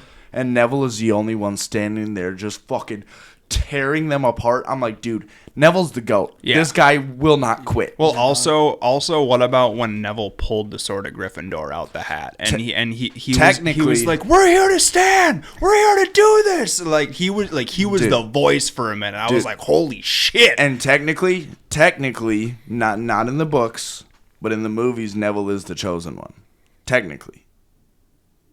Really? Yes, because I never read the books, so because it's the one who ends all of it, like ends the Horcruxes. Like Neville kills the last Horcrux, Nagini, the snake. Yeah. Neville is the one who ends it.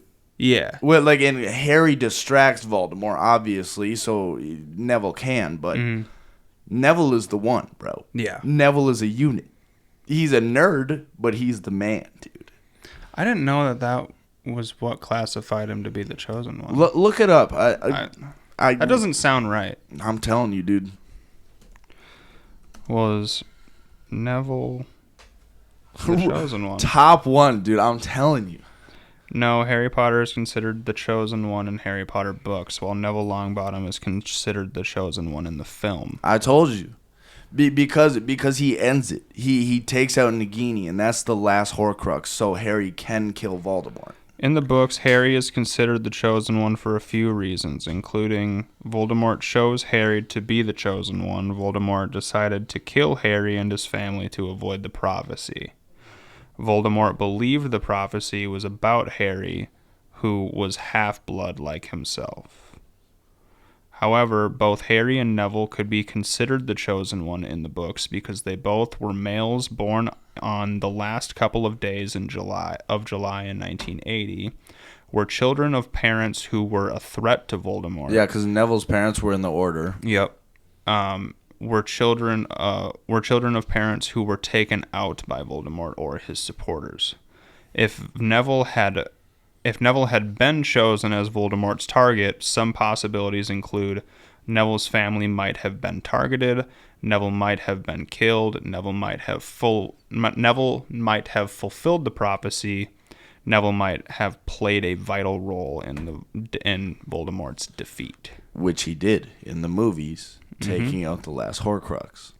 Very interesting. Never knew that. I heard that too, and when somebody dropped that on me, I was like, bullshit. And then I looked into it too, and I was like, huh. I was like, kind of makes sense. Kinda. I don't like it. Like I still view Harry as the chosen one. But if you love this series, it's still just fun to know. It's interesting. Well, dude, and like just the whole writing with like how they ended and like how Voldemort killed Harry. And Harry had the resurrection stone to bring himself back to life in order to kill Voldemort because Harry was the only one that is able to. Dumbledore even told him, he's like, you need to be the one to kill Voldemort. Yeah. He also told him, you need to be the one to die. Yeah, but you also need to be the one to die. And that was when Dumbledore gifted him the golden snitch that had the resurrection stone inside of it. Yeah. Which, by the way, what a goat hiding place. Dude, yeah. Genius. And also, like, one of the biggest mind-blowing parts about, like, the Deathly Hallows and everything is that Harry had one of the Deathly Hallow items the whole time. It was gifted to him by his parents. Yeah, by his dad. It was left to him. Yeah, it was left to him by his dad. Which, by the way, how did James Potter get the invisibility cloak? I don't know the answer to that, and I want to. Yeah. In Harry Potter, James Potter inherited the invisibility cloak as a family heirloom. Oh, wow. So it was with the Potters for a long time. The cloak was originally made in the 13th century and was originally owned by Ignatius Peveril. Inheritance. The cloak was passed down through the generations of Potters, with the eldest male inheriting it each time. James inherited the cloak when he was young, after his parents died around the time of his marriage. That is fucking... Okay. So, first off, I'm going to say that that's dope. Second off, I'm going to say we need to move off Harry Potter because I could stay here forever. Yeah. We gotta move on. Okay, for sure. But, fuck, dude. What a great series. Also, I want to throw this out there, too. When we were down on 3rd Street for Halloween, I had never seen Aragog down there before. I don't know if that's new or what that is, but having Aragog, the giant-ass spider, just chilling in the yard was awesome. Yeah, that was really cool.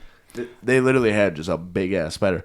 Also, Brandon, you used to be afraid of Harry Potter, and I'm not shitting on you. No, yeah, when I was a little kid, I hated it. Yeah. Yeah. He was scared of it. That's funny. Yeah. Fucking creepy thing.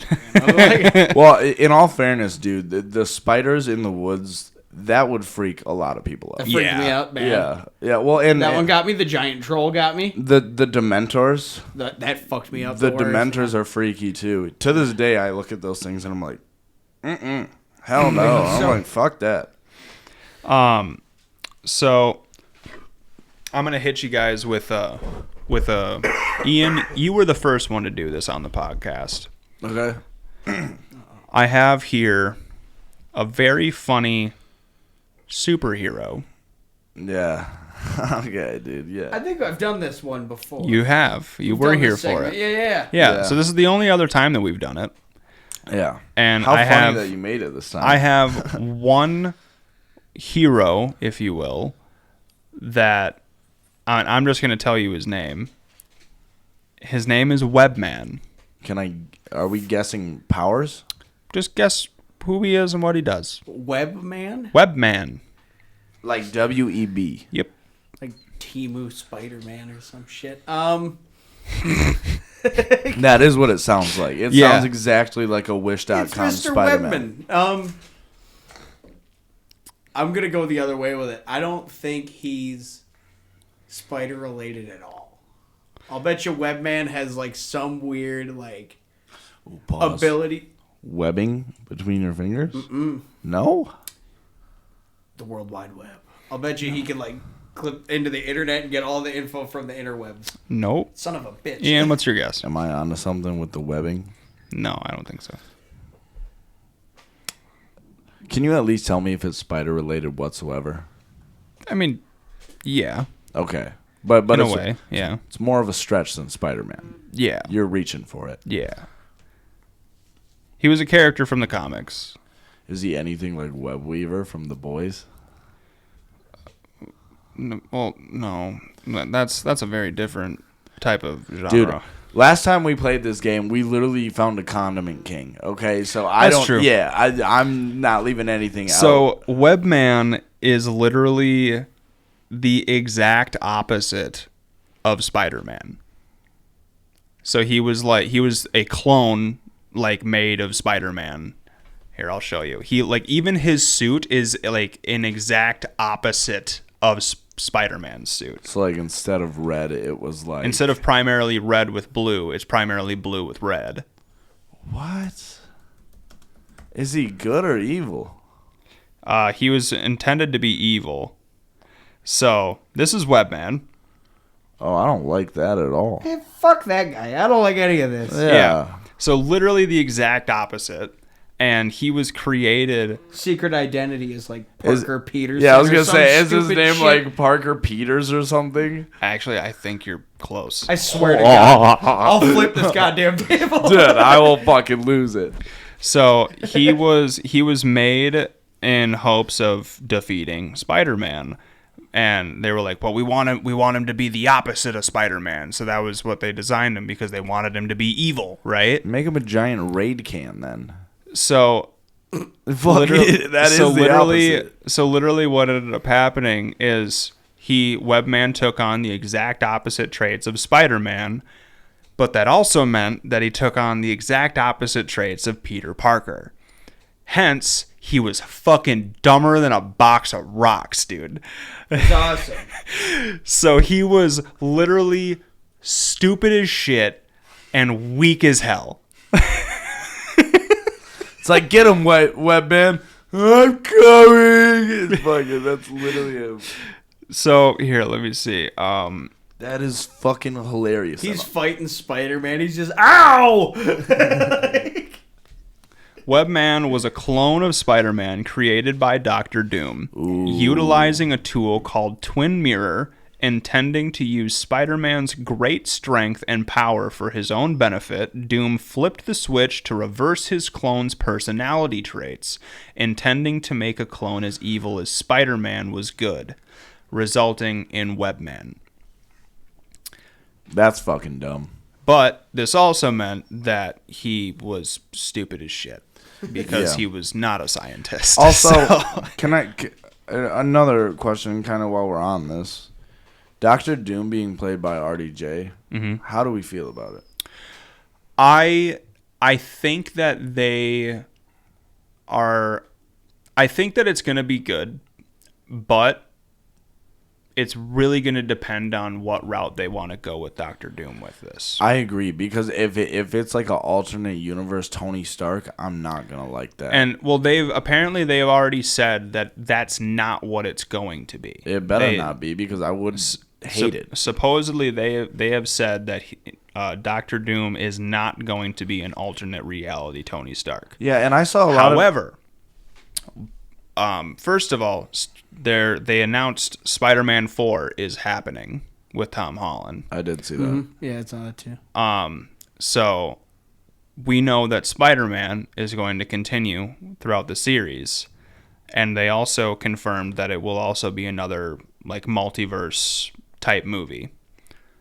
Now, the only thing that I think is going to like really kind of give the tearjerker to the audience is when Tom Holland's Spider-Man lays eyes on him and thinks that he is Tony Stark, but he has no idea, or Dr. Doom is going to act the part to manipulate Spider-Man.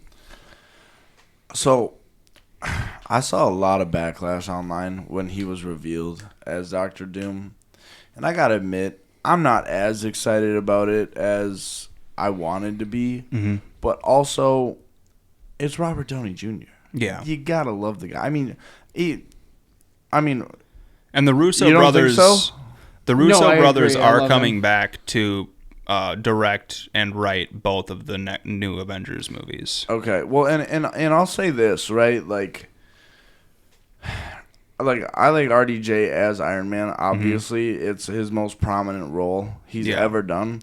I loved RDJ before that. Like Tropic Thunder and all that shit that he's done. Hilarious, bitch. Yeah. Like, how do you not like that guy? He's so fucking funny. And personality aside, I was a dude that played a dude that was disguised as another dude. literally. Well, and it's just like, personality aside, which he seems to have a very good personality and he seems to be cool, but personality aside, the guy can act. The guy can act his ass off, dude. It should be awesome to see him as Doom, but it's just like, I don't know. We'll see. I think it's gonna be one of those things where it's like, you can speculate all you want, but until it happens, you don't fucking know. And see, the thing about like where Marvel is now, like the universe, let me rephrase, the multiverse is now so big with Marvel now, anything can happen right now. So that's kind of why I'm holding out hope for it.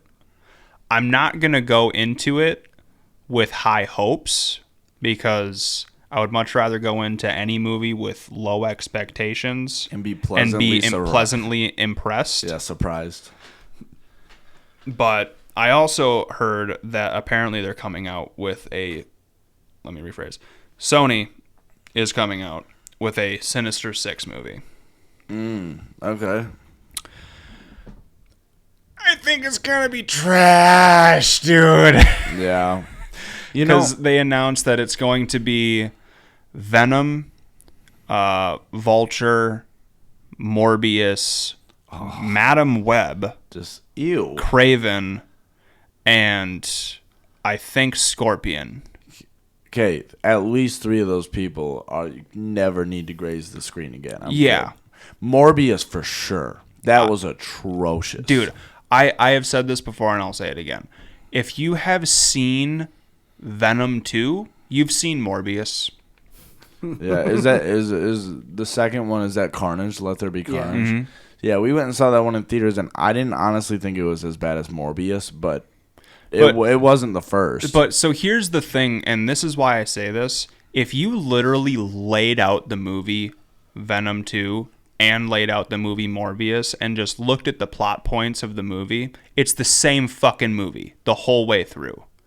Dude gets the abilities, another dude comes in and wants the abilities and takes them, and then he's fighting this dude the whole time, and then literally by the end of it, dude dies, and then the fucking main character vanishes. It's the same fucking movie. I'm going to be honest with you, though.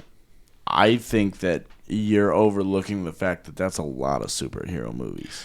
It's a lot, dude. Yes, but if you literally, first of all, they were both made by Sony, so there's way too many too many similarities happening throughout that entire thing. Those two might be especially close, but I feel like they all have that, where it's like, he doesn't know what to do now. Now he's incredible. Who the fuck is this guy coming in? They're all that way. Yeah.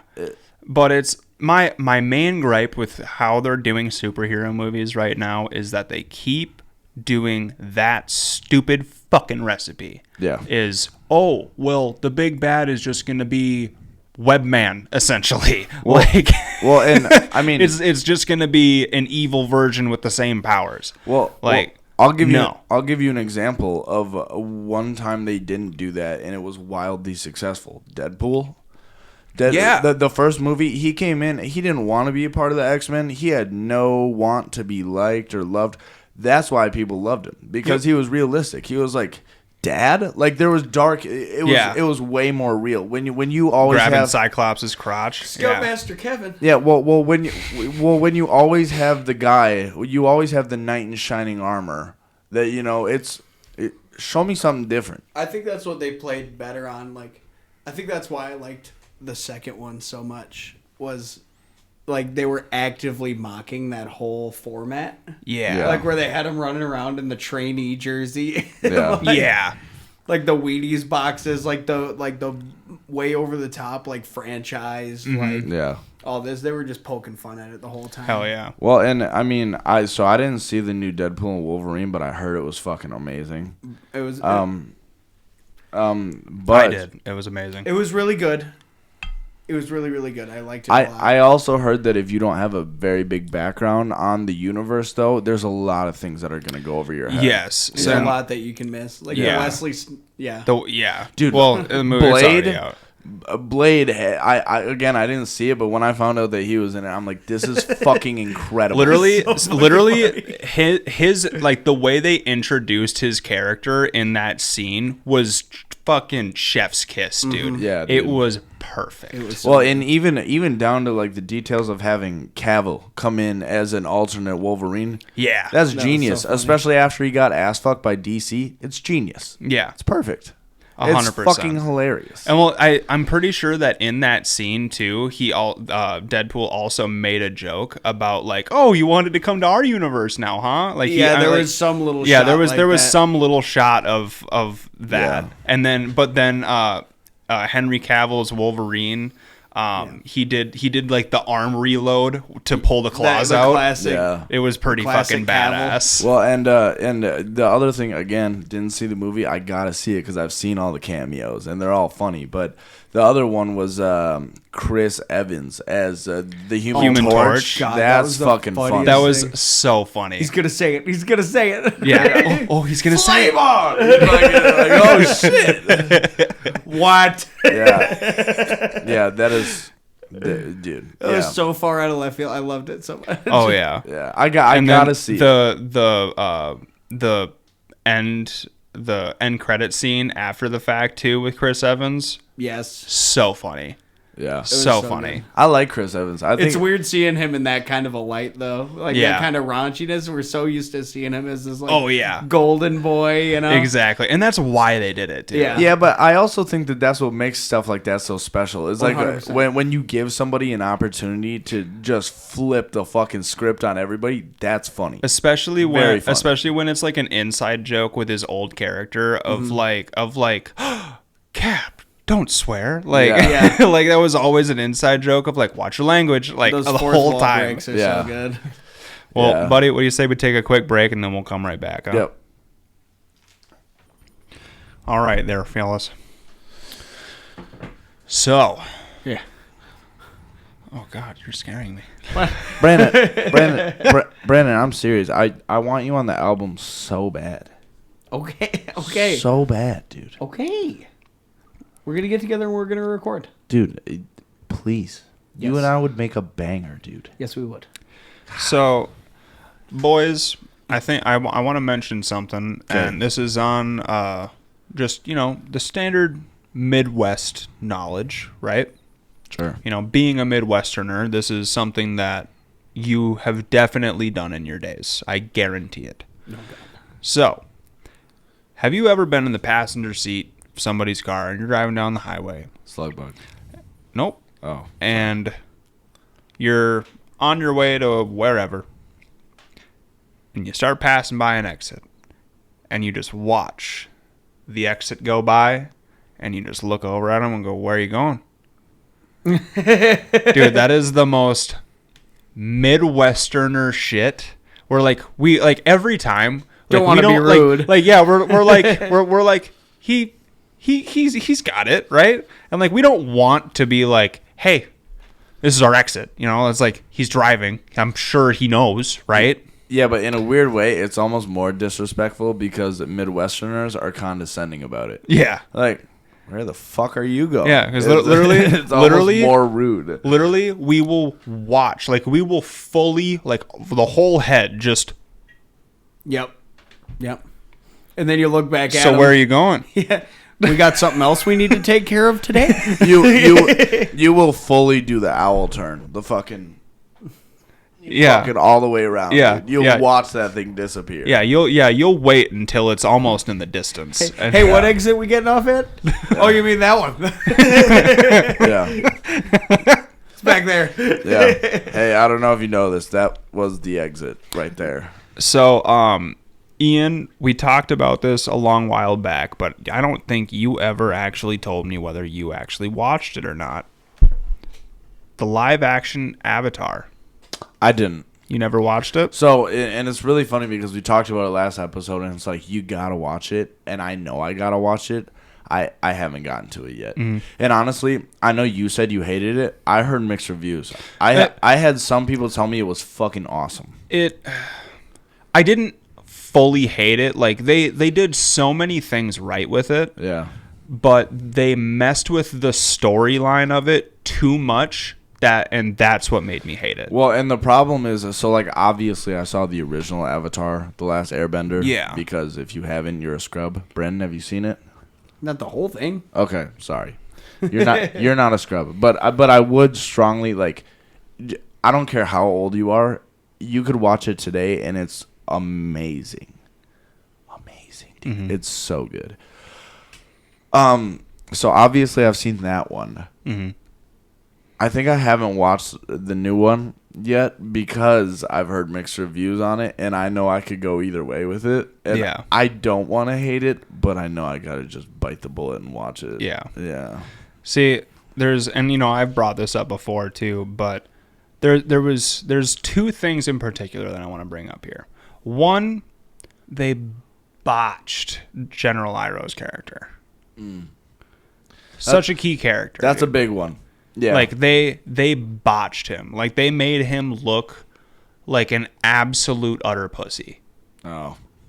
And not to mention, he also was not the wise man that he was in everything that we've known him to be. Yeah, well, and if you're saying they made him a pussy, that's not at all how he was in the original. Like he was very stoic, very wise, smart. Don't get me wrong. Like there's, they ended up having a scene where they show how he like made a sacrifice for Zuko or whatever, and they also made a new scene where they made a scene of like a flashback of when his son died, where we like saw him at his son's funeral. Oh God, I feel like I would cry. Because, dude, anytime I watch a movie now with kids dying, like immediate. Yeah. It's immediate. So that just with what they did to General Iroh's character, fucking mad, not okay. The other thing is the Tale of Two Lovers, I keep wanting to say quest line or timeline, but I know what you're talking about storyline. Yeah, storyline. Thank you. That storyline is so key to Aang and Katara's love story throughout the whole series, and they erased it. They didn't even have Aang in the tunnels. He wasn't even in the fucking scene. He wasn't a part of it. It ended up being a brother-sister love scene. Where it was Katara and Sokka ended up finding the Tale of Two Lovers den. Ew. Yeah. Ew. That'd be like me and Brandon just stumbling upon something. Just making out. Ew. Ew. That's interesting. Yeah. That's a word for it. Yeah. Yeah. It's upsetting. So, hey, we're going to revert back to our bathroom talk from earlier. Yes. Please. Love bathroom. So, I was hoping to bring this up when Jake was on here. Maybe we will another day, but walking in on someone in the bathroom. Shitting? Or just using the bathroom? So, where Jake's fear of shitting in public came from was when we were in elementary school. Yeah. And he was taking a shit in one of the stalls. Somebody burst and some kid like came in and like straight up just boot kicked his fucking door in, dude. Oh my God. and then after he did that, Jake was just sitting there. Yeah. And the dude just stared at him and left. Yeah, I'm going to be honest with you. Left the door wide open and just walked out. There's probably a bro out there right now who is like, oh, to beat his ass. Dude, I don't give a fuck how big or scary you are. You get a stall kicked in on you and you're sitting there, trowel dropped, just dropping shortcakes. You're freezing. I don't care how big of a man you are, dude. What do you do? Yeah. What do you do? Yeah. So I had something similar happen, and like it's weird that we're talking about this because it was like back in like elementary school we were talking about earlier. Weird. This whole podcast. Every time I come on here, it's unlocking weird shit. I know, dude. That's why I love this. You know what I mean? But I remember, I still to this day don't know who this kid was. Just some random crack baby while I was on the shitter in elementary school. Just under the door, stuck his whole head. Oh my God. And if I could have, like, I was a tiny kid. So you couldn't reach, but you could have booted him. If I had the leg length to kick him in the head, I would have. Because he just stuck his whole head under. He's like, hey, thinking he's hilarious. That's when you just hose him down, dude. Yeah. You just pull the dick out and just... You're like I thought I got the last dribbles out, but I think I can squeeze another pump. I can force this. No, what would compel somebody to do that? So I saw a TikTok forever ago of some dude was in like a stall at Walmart or some shit, and a special needs kid started crawling underneath his stall and like fully got under there and like looked at it and like he was in there playing. Like he was in there playing around, completely unsupervised. And dude was just like as he started crawling underneath, like he was recording the dude and he was just like, "Hey, no, hey, no." And then I went to the comments, bro. Oh no. The comments are always so much worse. So, okay. I don't know if you guys have seen the show Invincible. I have. Okay. Invincible is great. It's an anime superhero show, but super gory. It's an adult anime. This is not for kids. Super gory. Very gory. It's awesome. It's fucking sick. Omni-Man is a fucking menace to society. Okay. So what is this? Let's see if I can't find this. Oh, I've seen the gifs from this. Yeah. Yeah, just the absolute beatdown. Why does that guy look like Don Fry? No, he does look like Don Fry. Yeah. Yeah. And he whoops ass like Don Fry, too. Yeah, the only difference is this guy kind of has more of an oval head and Don Fry has kind of a rounder head, but it's the same stash, the same face. Like, I know exactly what you're talking about. So, I can't find, like, the gif of it or whatever it was, but, so, it's Omni-Man, this guy. Yeah. Was literally, it's a meme of him just stomping the shit out of him. And that was the first comment, dude. And it had me rolling, bro. Because, like, I'm sitting there and I'm like, listen, I'm not saying I'd have booted the kid. But what I am saying is... You would have thought about it. I definitely would have thunk about it. Yeah, dude, for sure. And on top of that, my following thing would have, like, I would have had just the slightest want to run out of that stall with my pants on my ankles like Patrick Starr. And just run out and find, like, his super, like, whoever's watching him and just be like, what the fuck? Yeah, like, get him. Yeah. It's like, listen. I fully believe that, yes, he should be allowed and very much so capable of doing his deed on his own. However, if dude's crawling under stalls, dude's gonna get his teeth knocked out, all right? Yeah. It doesn't really matter who you are, and the only thing about it was that he managed to do it to someone that was nice. Yeah. And didn't do it to, say, a child with their dad in the other, like, standing out waiting for his son. Yeah. Because if that would have been the case, how many dads do you think would have just grabbed that fucker by the ankles and started wailing on him? I'm going to be honest with you. I like to think that I'm a very calm and collected person. And honestly, I genuinely think for the most part I am. There are some circumstances, such as this one, where I could see myself being a problem. All I'm saying is there are no cameras in the bathroom. Right. So, dude. So, I want to talk about weird shitting scenarios. Okay. Okay. So bathroom talk. So, Camp Ripley. It's a military installation in Minnesota. Okay. They used to have, I don't know if they're still there, these barracks. We call them the chicken coops because there's no bathroom at all. It's literally like a tool shed with a bunch of rickety old bunk beds from like World War II. Okay. And your AC, if you can't see me, I'm finger quoting. It's like these, like, you know, like the window screens? Yeah. It's just those in between each of the bunks, and then you pull up a piece of plywood that covers it, and that's your air ventilation. Okay? So, amongst the chicken coops that have no bathrooms, there is, in the middle of a field, like, one building where you're supposed to, you know, take your shits, and there's showers. Yeah. If you, in any way, shape, or form, value privacy,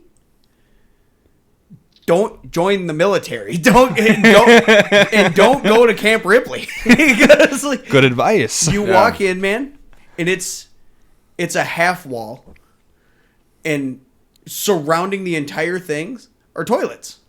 You're just staring at Stalls, bros. no dice, player. Not a single stall in sight. The showers, curtains, nah. Yeah. And it's all within view of one another. So I can be taking a shit next to another dude taking a shit with no wall, no divider in between us at all. Dude, and then look past him, see a dude scrubbing his ass, and then on the exterior wall is where all the urinals are. So I could be like, that's the ass of a guy peeing. What's up, Greg? Hold my hand. I gotta, and then, hey, Greg, want to play Battle Shits? yeah, dude, oh it's my crazy. God. So I remember my first time, little Private Hanson walking into those bathrooms, and it was at the time it was my squad leader who was already in there, and he liked to pick the closest shitter to the door. So he would just stare everybody down when they walk in. It was That's a power hilarious. move. That's hilarious. Honestly, I'm gonna be honest with you. That is a power move. You don't want to do it, but if you have to take control of that situation, you got to be the first guy they see. Like, hey, what's up? Yeah, and yeah. I don't want to say his name. Ian, you met him at one of my band's shows. Did I? Yeah, you met him. Okay. But I remember I was walking in, and I was like, little Private Hanson. I'm like, okay, these are the infamous, like, Ripley shitters I've heard so much about. I go walking in. 5 feet from me, immediately after walking in, is this dude, my squad leader, just, what's up, homie? Go funk. And they're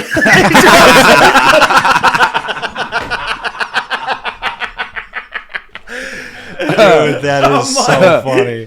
I'm like, yo, what? Dude. So, before I forget, I got to bring this up to you guys. Thunk. Yeah, that's fucking hilarious. That is a power move. Followed by a very deep bloop. Yeah, It was such a deep loop. It was shitting rocks. sup, homie. Have you ever just chucked a rock into a fucking toilet bowl? That's what it was. Yeah. You know what? Like, it splashed the taint. You know what I'm talking about? Oh, dude. Like, There's nothing I haven't worse. taken a shit in the past 5 years where I didn't wet my fucking taint. I truly believe there's nothing worse than when you take a shit and the sploosh that is so large that comes back up and kisses your chocolate starfish, dude. the worst. The absolute worst. The Alabama bidet. Dude, That's literally. what I'm calling it.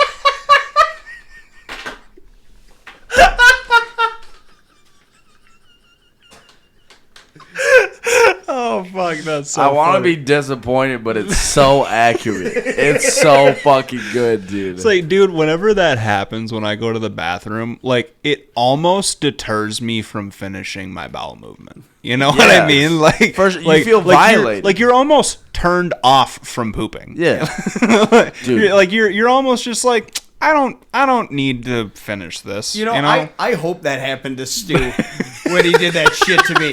Sup, homie? Ka-thump. Yeah. So, yeah, I got something to bring up to you guys. I saw one of the funniest comments under a video in my entire life over the past couple days. Have you guys ever seen the guy? He's a Colts fan, Indianapolis Colts fan.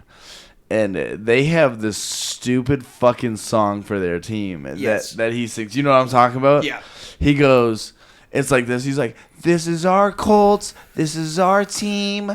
We bleed blue. Like, that's it. That's the song. It's fucking atrocious. That guy hasn't touched a pussy ever. Fucking horrible. Okay? Sorry, dude. I'm sorry if you're listening to this. You're probably a nice guy, but fuck, that's But atrocious. you're not. You're a Colts fan. True.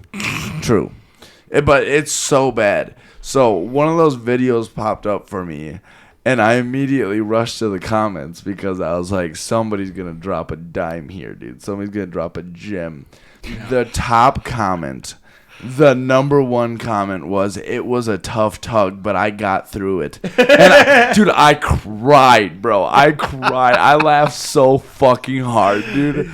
Oh my, my god. God, It dude. was so funny, dude. If you guys saw this guy too, he's like fucking balding. It's so fucking funny, dude. The tough tug. It literally, it was a tough tug, but I got through it. I think And I just found a new phrase to say on the day to day. dude, so funny. How was work? It's a tough tug. we got through it. God, it was so Tough funny. tug, but we got through it. Oh, dude, I read it and I was on break at work, dude. I cried for like 10 minutes, dude. I could not stop laughing. I was like, I don't know who put this here, dude, but that guy needs therapy. That is so funny. So, Brandon, funny enough, the last time you were here was when I also brought this up and had invited you, but it got canceled. But now it's back on in a week and couple of days. Mike Tyson, Jake Paul fight. Yeah. Live event not this Friday, the next Friday, November 15th. I saw the way in. I want to make this clear. I'm not going to watch it because I think it's a real fight. I think it's rigged personally. Sorry. I think it's rigged. But I just want to see Mike Tyson fight with my own eyes. That's why I'm watching Yeah, it. exactly. That's it. So, you're invited here Okay. to watch it. Yeah. We're going to watch her in here. Yeah. We're going to have some commentary. We're going to have our podcast rolling, and we're just going to be doing our own little fight companion style. Yeah. Oh, that's awesome. That's a good idea. Let's do it. Yeah. So, for sure. You should definitely come, Brandon, because I know that's right up your alley. You would like that shit. Oh, yeah. So, Nice. we will definitely be doing that, and I encourage you to come. I think it starts at 7 is when it's on. We'll figure it out. Yeah. So, show up early so we can get prepared and everything. Yeah. But you know what else we should plan do? on that. You know what else we should do? We should lay out a plan beforehand, and like not everybody has to bring dishes, but I would love to bring some food so we could just have some good food. I you make know? this mean freaking, it's like Parmesan garlic chicken pasta, dude. Bring it. Dude. Bring it. Do it. Let's do it. We'll make this a whole event. It'll get your dick so hard. Hell I yeah. swear. It'll explode into a bunch of tiny dicks. Here's the thing. It doesn't take much for me, but I believe you. I totally believe you. But yeah, no, dude, I'm definitely excited. I think it's gonna be good. I gotta say, buddy, I hear where you're coming from, but I don't have the heart to truly believe that Mike Tyson would do this if it was rigged. So here's the thing, and it makes me sad too thinking about it. The only reason I question it is because Mike Tyson at this stage in his life, he seems to be a lot more compassionate than he ever was, and he has an understanding, and he's even said it. He says pause. I remember the Tyson with the post-fight press conference where he was like, "How fuck you tell you love me?" Oh, that's not even what I'm going to bring up. Well, hold up. That's what I'm talking about, because that's some savage shit. You're gonna have to bleep that word out, by the way. Yep. But that's one of the craziest things I've ever seen. That's the most scary thing I've ever seen that guy do.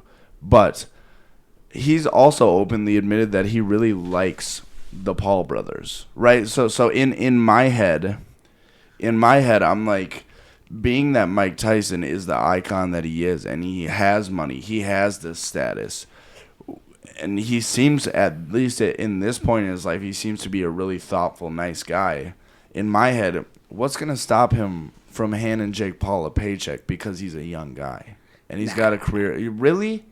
So here's my whole thing with it, right? Like, I'm not saying 100% either. No, and I hear you, right? To me, like, regardless, I'm not putting much thought into it in general. You know, I'm not giving it any, like, real analytic, like, thinking, just because it's like, who fucking knows, you know? Like, Well- like in a lot of fights, you can kind of gauge, like, oh, this guy's, this kind of fighter, and typically he's done well against these kind of guys. And you can really, like, kind of break it down yourself and make your own assumptions and opinions and form your own opinions. This, it's, like, unprecedented. Who fucking knows, Yeah. Yeah. But Well, what I'll say is I don't know that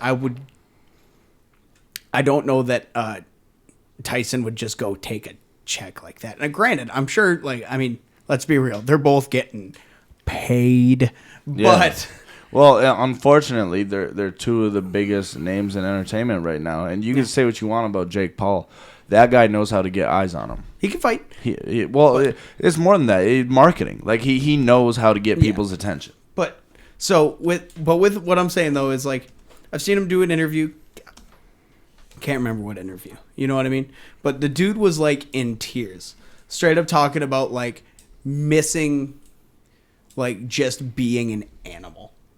And he's like, because I know that person's still inside me, and like.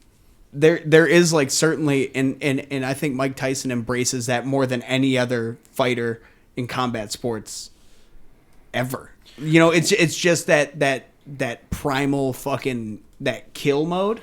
Yeah. He's got it more than anybody or as much as anybody that's ever stepped foot on canvas, onto a mat, into an octagon, whatever. Well, that dude's a killing machine. Well, and when Tyson retired, he even said it on to the point that you're making. He said, "I just don't love it the way I used to." Yeah. He told people that. And and it was weird in that interview where you see him like he's like coming apart because he just wants to break people, and he wants the grind, he wants to fight, he wants to put the, he wants to tuck the chin and let him, throw him. Well, and I think here's a big reason this fight is going to sell, regardless, is because you have Mike Tyson, potentially one of the scariest people to ever graze the entertainment industry as far as fighting.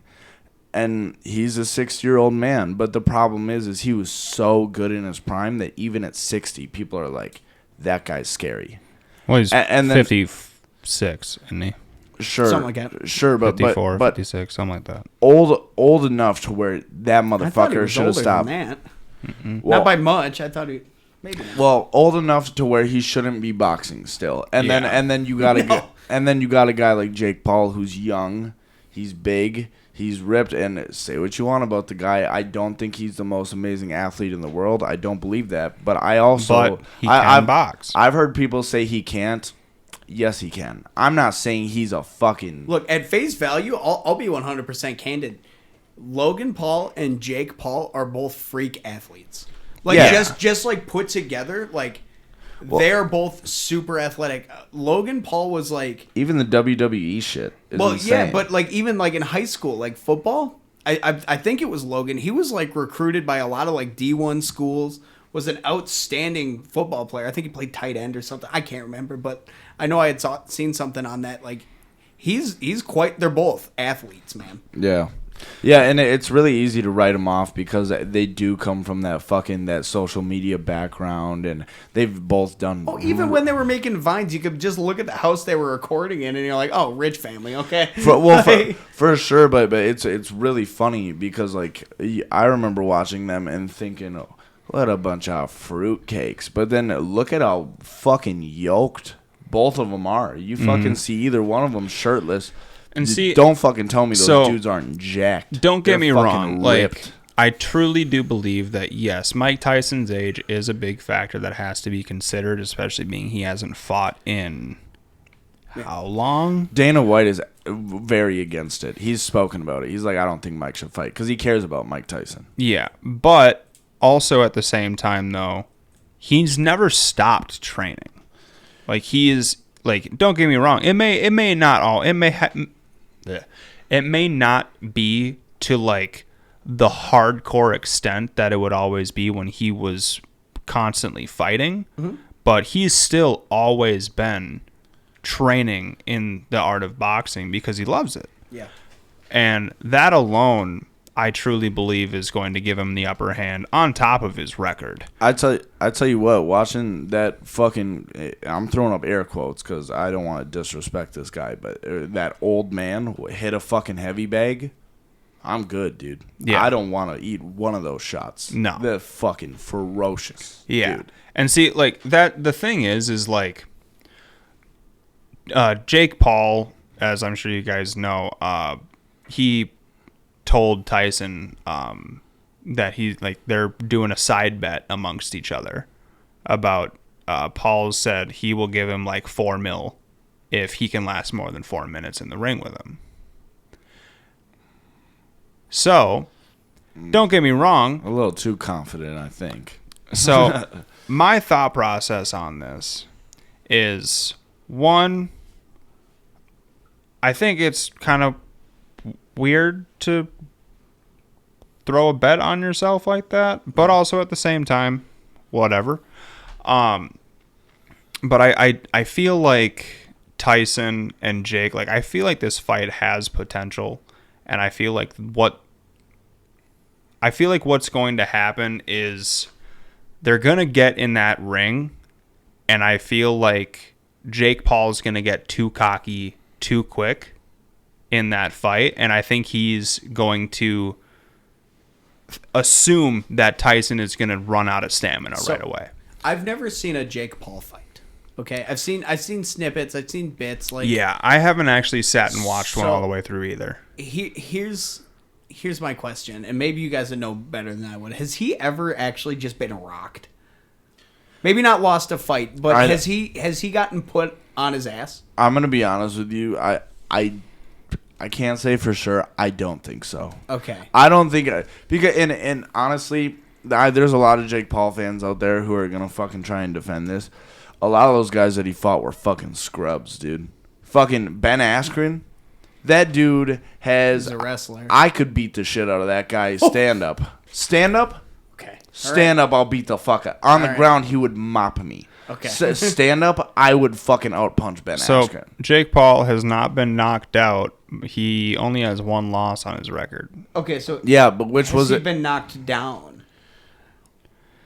Has also been defeated by former basketball player Nate Robinson, He former was? MMA fighter Ben Askren, Tyron Woodley, yep.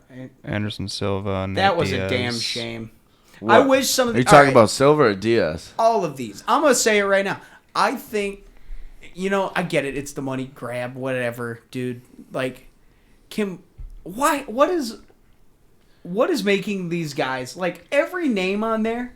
Like, I remember watching in MMA and, like, dogs, all of them. Ben Askren, Tyron Woodley, Anderson Silva. But see, that's why do we keep taking these fucking fights? That's literally why I think, and you guys can have your own mindset. That's why I think it's rigged. I'm telling you, I'm sorry. You put Nate Diaz and Jake Paul in a fucking room together and ask me which one's leaving. Nate Diaz will work that motherfucker. You're never gonna convince me otherwise. Sorry. Well, and Nate Diaz was well renowned, not just for his jiu-jitsu, because both the Diaz brothers are quite the jiu-jitsu practitioners, but he's got Nate was pretty well revered as one of the best boxers in the UFC for a long time. He'll piece people the fuck up. Well, you look back at the Robbie Lawler fight, like he would throw like little 60% punches the whole fight, and like would just wear you down. Well, and that's Diaz especially is one of those guys where it's almost like at the fifth round, he's got more energy than he did in the first. He almost picks up steam. It's crazy. He's like Holloway in that way, which it's a bummer on the L you just took, Max. Dude, watching him get dropped by Topuria was tough. Yeah, but everybody's got their time. One of my favorite. You brought up like one of the funniest comments you've seen. One of the funniest comments I've ever seen on, like, I think it was Twitter. But it was after a Max Holloway fight, and it was anybody who makes it to the fifth round with Holloway should be allowed to use a bat. Literally, I mean, that guy is so fucking talented as a fighter. I mean, he just. Speaking of which, okay, I just want to say this. I looked this up. It looks like Jake Paul got knocked out sparring recently. Okay. Well, fuck him. Yeah. So he has been KO'd, just not in an official fight, I guess. Well, so, and like that was my whole question with it was, like, Tyson, like, I'm not dissing a legend here. Okay, so hold on to your britches while I say this. I'm gonna fuck you till you love me. Yeah, dude. Literally. I love Tyson, like prime Tyson with the head movement before he became just a chin down brawler. The peekaboo Even stance. He had that classic peekaboo stance. The head, right? Prime Tyson. Yeah. Outstanding, right? Mm-hmm. GOAT. But he did not do well with people that could hit back. Yeah. Yeah. He did, if he got put on his heels in a fight, it was going to be a long night for Mike. Yeah. Yeah. And that's kind of where I'm thinking with this is like, if Jake has never really been put in a position like that, maybe, I don't know, maybe Jake has been hit by a guy that can hit like Tyson. I don't think he has. Mm-hmm. And I think one of those shots comes through, and it'll be interesting because they're both like, Jake on one hand is like, it's untreaded ground. We don't know how he's going to react to something like that. Mike in the past, in like the way freaking past, Before I was born, past. struggled with guys that could hit back like he could. Yeah. He struggled with the sluggers. So it'll be cool to kind of see. I don't know. I agree. I'm just stoked to actually be able to see Mike Tyson fight in person. I think all of us can just at least agree, whether you like Jake Paul or not, it's gonna be entertaining. It's For worth sure. the watch. With that being said, we will be doing our own little live event for ourselves. It won't actually be live for you guys, but we will be recording a pod while watching the fight. So that will be quite entertaining. That will be taking place around 6 o'clock next Friday. Nice. So, Brandon, I hope we can count on you showing up. Yeah, no, I want to be here. Hell yeah. Yeah. Rock and roll.